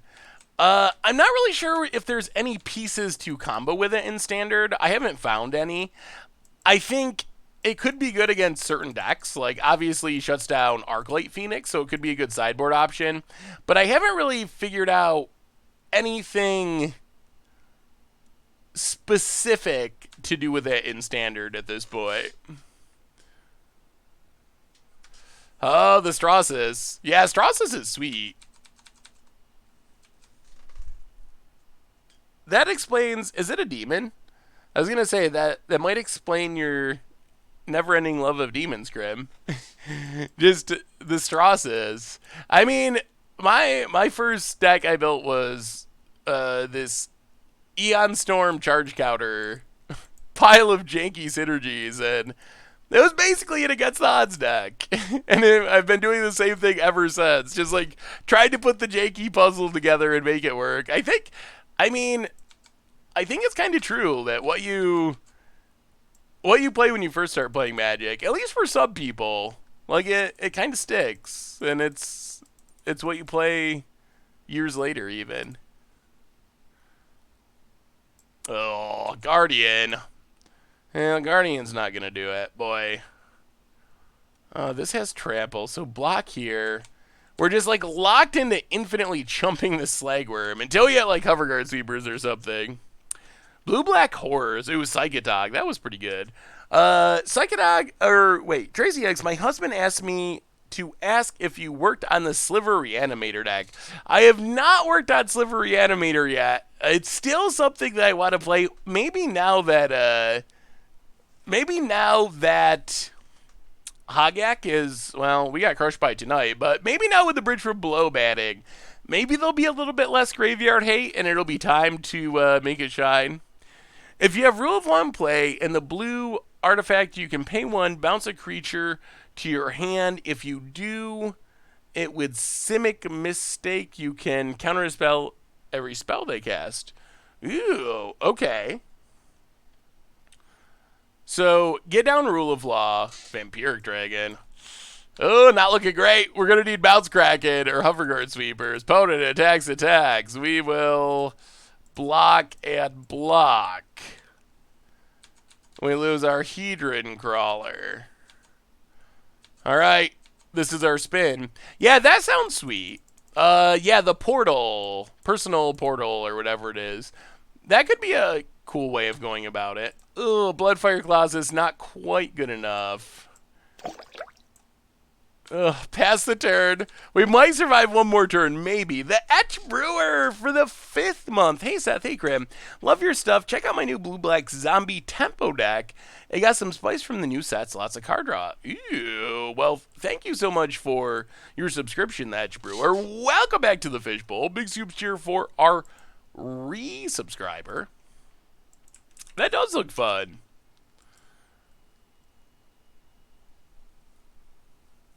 Fallen Shinobi. Oh, we were just playing that ninja tonight. I actually didn't really consider that it was a zombie ninja. Got Eternal Kefnet. Got Eternal Bantu, Liliana. Definitely some sweet new additions to go along with the old school Crypt Breakers and Grave Crawlers. Yeah, that looks fun, Etch Brewer. Might play Zombie Hunt in Vegas. I mean, Zombie Hunt is sweet. Ah, got him. Okay. Ping, sort of. Alright. I mean, Zombie Hunt, you never know. You never know if you spin the wheel correctly. It can beat things. That is a thing that can win games. I'm a little worried it's too inconsistent. First build ever was Mirror. Ooh, Mirror a fun and underappreciated, I would say, tribe.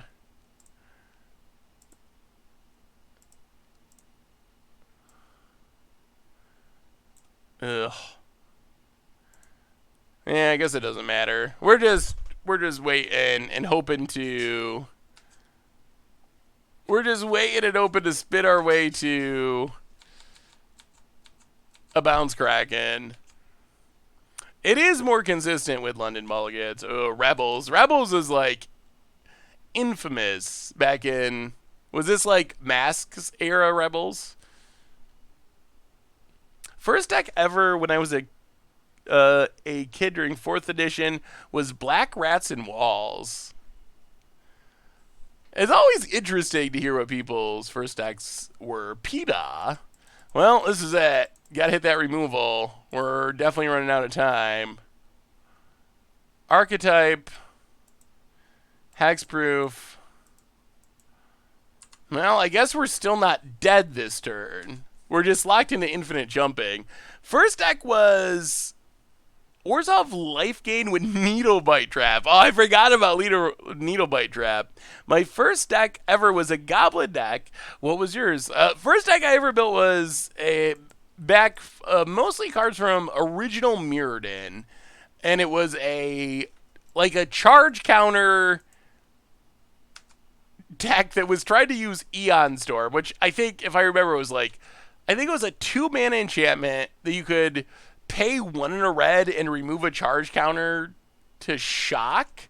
Something close to that. But yeah, so it was all these energy chambers and different things to put charge counters on random artifacts, and then tried to remove all the counters to deal damage. It was very bad, but it was a little bit against the odds ish.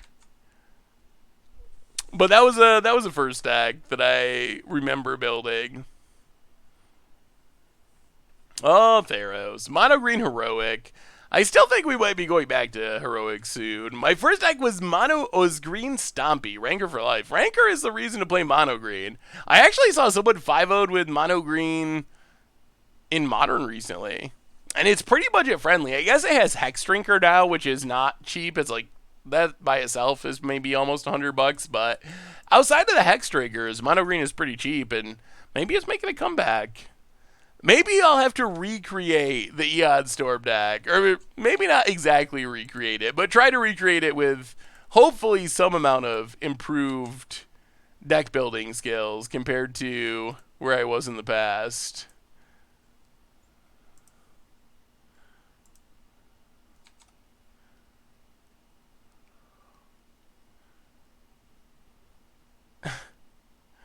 Oh, opponents gained so much life.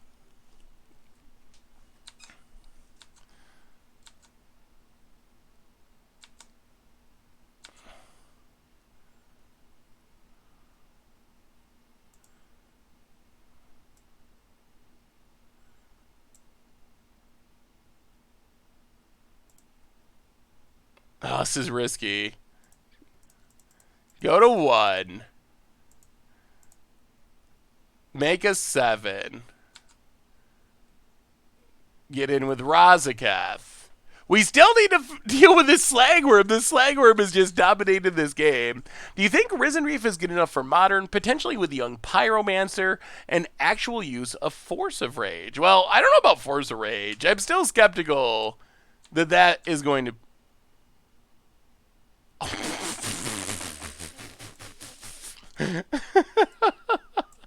All right. Patron of the Nezumi. You got us. I was not expecting that. Well, one more from Omir. Here we go. I do think that there's a chance that Risen Reef will show up in Modern. I don't know about it being with Force of Rage, which I'm still not convinced on, but Young Pyromancer makes sense. It works with Collected Company.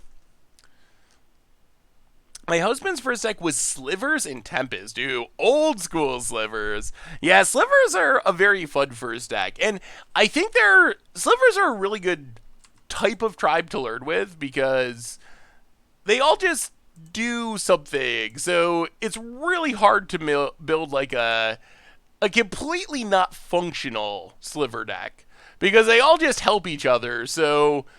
worst case, how bad can your Sliver deck be? They're all giving each other abilities. You'll draw the right one sometimes and win some games. So I actually think that Slivers is... Ooh, 8.5 tails. I actually think Slivers is a pretty good first deck for people to build. Get in. Hit our opponent. Hey, see ya, Edge Brewer. Thanks for hanging out. Have a wonderful evening. Now, opponent down to 23 from our Fognats. What is going on in that art? Opponent, 3-drop. Ooh, Reckless Bushwhacker. Not as scary when it's not surged. Opponent gets it for 4. We take it. Down to 20. Well, Mountain and 4-drop equals...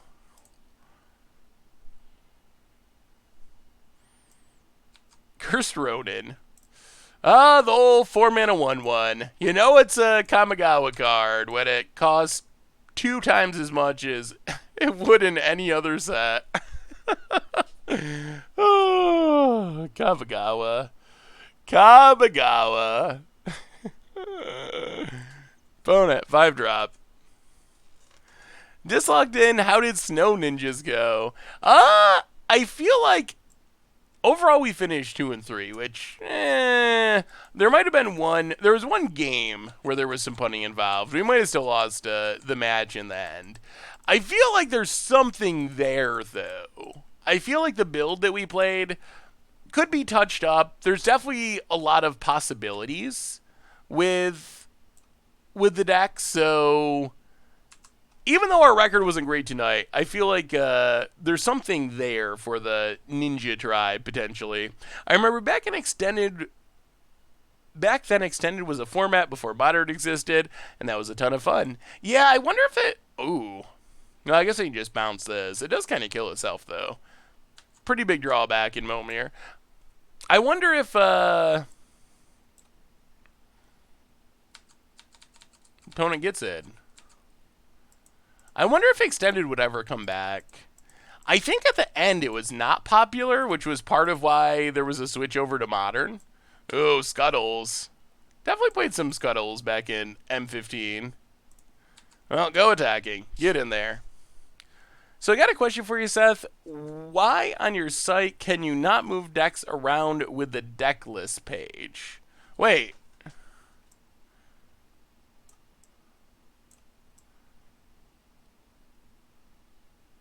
Oh, I'm an idiot. Yeah, I guess I should have read Stone Spirit. I thought it was saying that it can only be blocked by creatures with flying, but it's actually the exact opposite. So,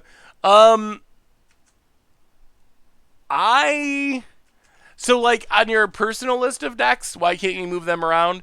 I would have to ask Richard about that. I'm actually not sure what the answer to that is. How do I send fish mail to you guys if I don't have a Twitter? You can always email it to me, saffronolive@mtggoldfish.com, and I will get it to the proper place to get it on the podcast. So that's probably the easiest way of doing it. I mean, Twitter is the easiest way, but if you don't have Twitter, that is the easiest second way. Backup way. Alright. 7-drop. Do we phage for the first time ever? Sandstone Oracle. Well, we draw some cards.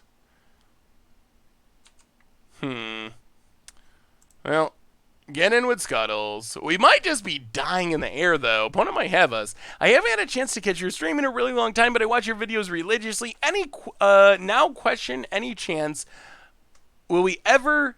Wait. Now question any chance we will ever see you play Oathbreaker? The challenge with Oathbreaker is 100% that it's not on Magic Online. So I think there's a chance that we will do a game, but ooh, all right, looking scary here with all these flyers. I think there's a chance that we'll be able to do a game at some point, but it would have to be like a special thing when we were at GP Vegas or something, unless what Wizards needs to do is just make it so you can play Freeform Commander basically on Magic Online, and then it would be really easy to do like Oathbreaker and other variants that right now are just not supported at all, unfortunately. Well, we need a bomb. We're falling behind the flyer race. Maelstrom Wanderer.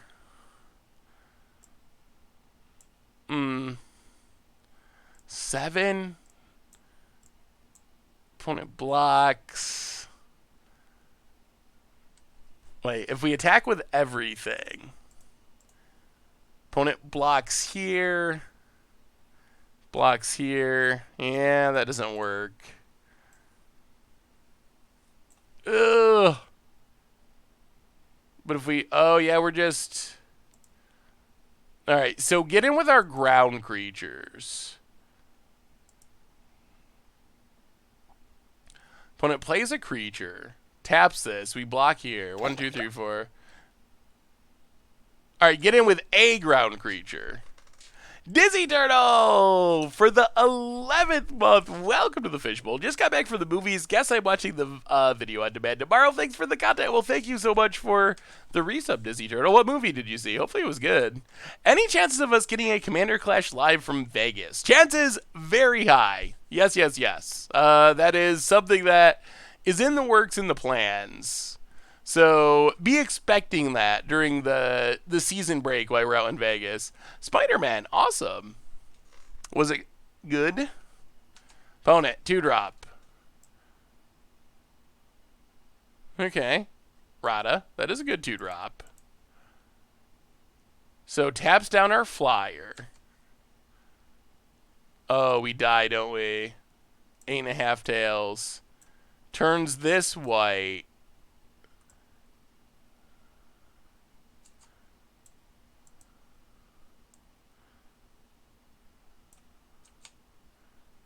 Gives this pro white. Makes that white. Yeah. That 8.5 tails on turn 2 got the game. It took a lot of turns, but the protection came through. Good game, Commander Zacko. Good game, good game. Can we have Vince come troll you guys while you're filming? I'm sure that'll probably be part of it, too. Ooh, Elemental Cocos. Ew. Definitely want to try some elementals in Modern. That looks fun. And apart from the lands, pretty budget friendly too. Last question, Seth. Do you think Hogak could still be competitive in Modern, and would Blood and Bone be good in the deck? Hogak, we got crushed by it tonight, so I think it's still got a chance. I think Blood for Bone, or Blood and Bone, is probably too slow for what it's doing in Modern. I think you could build a deck with it in Modern, but I don't think it would be the most optimal version of Hogak in Modern. Good games, Commander Zacko. And I think with that, we played some ninjas. It was sweet. It was fun. We got to hang out, talk about stuff. We opened some chess. We played some Ovier. I think that brings us to the end for our stream for tonight. So we will be back on Thursday, 6 p.m. Eastern time with another one. The kids were kind of hungry, but then we bought them a Happy Meal of treasure chests. So they're good now. They're good. So if Tomer can't make it in Vegas, it would be cool if you can try to get someone like Gavin to sub for him. Ooh, I hadn't thought about that. Well, that's a really good idea. We'll have to figure it out. There's plans going on behind the scenes for Commander Clash stuff in Vegas, so hopefully it's going to be sweet if everything works out. I'm excited for it. I definitely am. So anyway, everyone, reminders on the way out the door, replay YouTube. That's where you can find all the old stream. Normal YouTube, there is a rough drafts going up in like an hour on the YouTube. There's an Against Odds tomorrow. There's some Crim videos. There's deck techs. Tons of stuff. Keep it out for that. In the meantime, our sponsor is Card Kingdom. If you're looking for some sweet, sweet new M20 cards and you want a Saffron Olive sticker, you can get them over at cardkingdom.com. Just mention you want the sticker in your order notes. So thank you so much to Card Kingdom for supporting the show. And most importantly, thank you to all of you. You are amazing. I always enjoy hanging out with you. I look forward to it. It's always a blast. So thanks for hanging out. Have a wonderful, amazing, awesome Wednesday tomorrow, whatever you may be doing. And yeah, I'll see you on Thursday for some more streaming. So until then, have a amazing night, a great day tomorrow, and I'll see you on Thursday.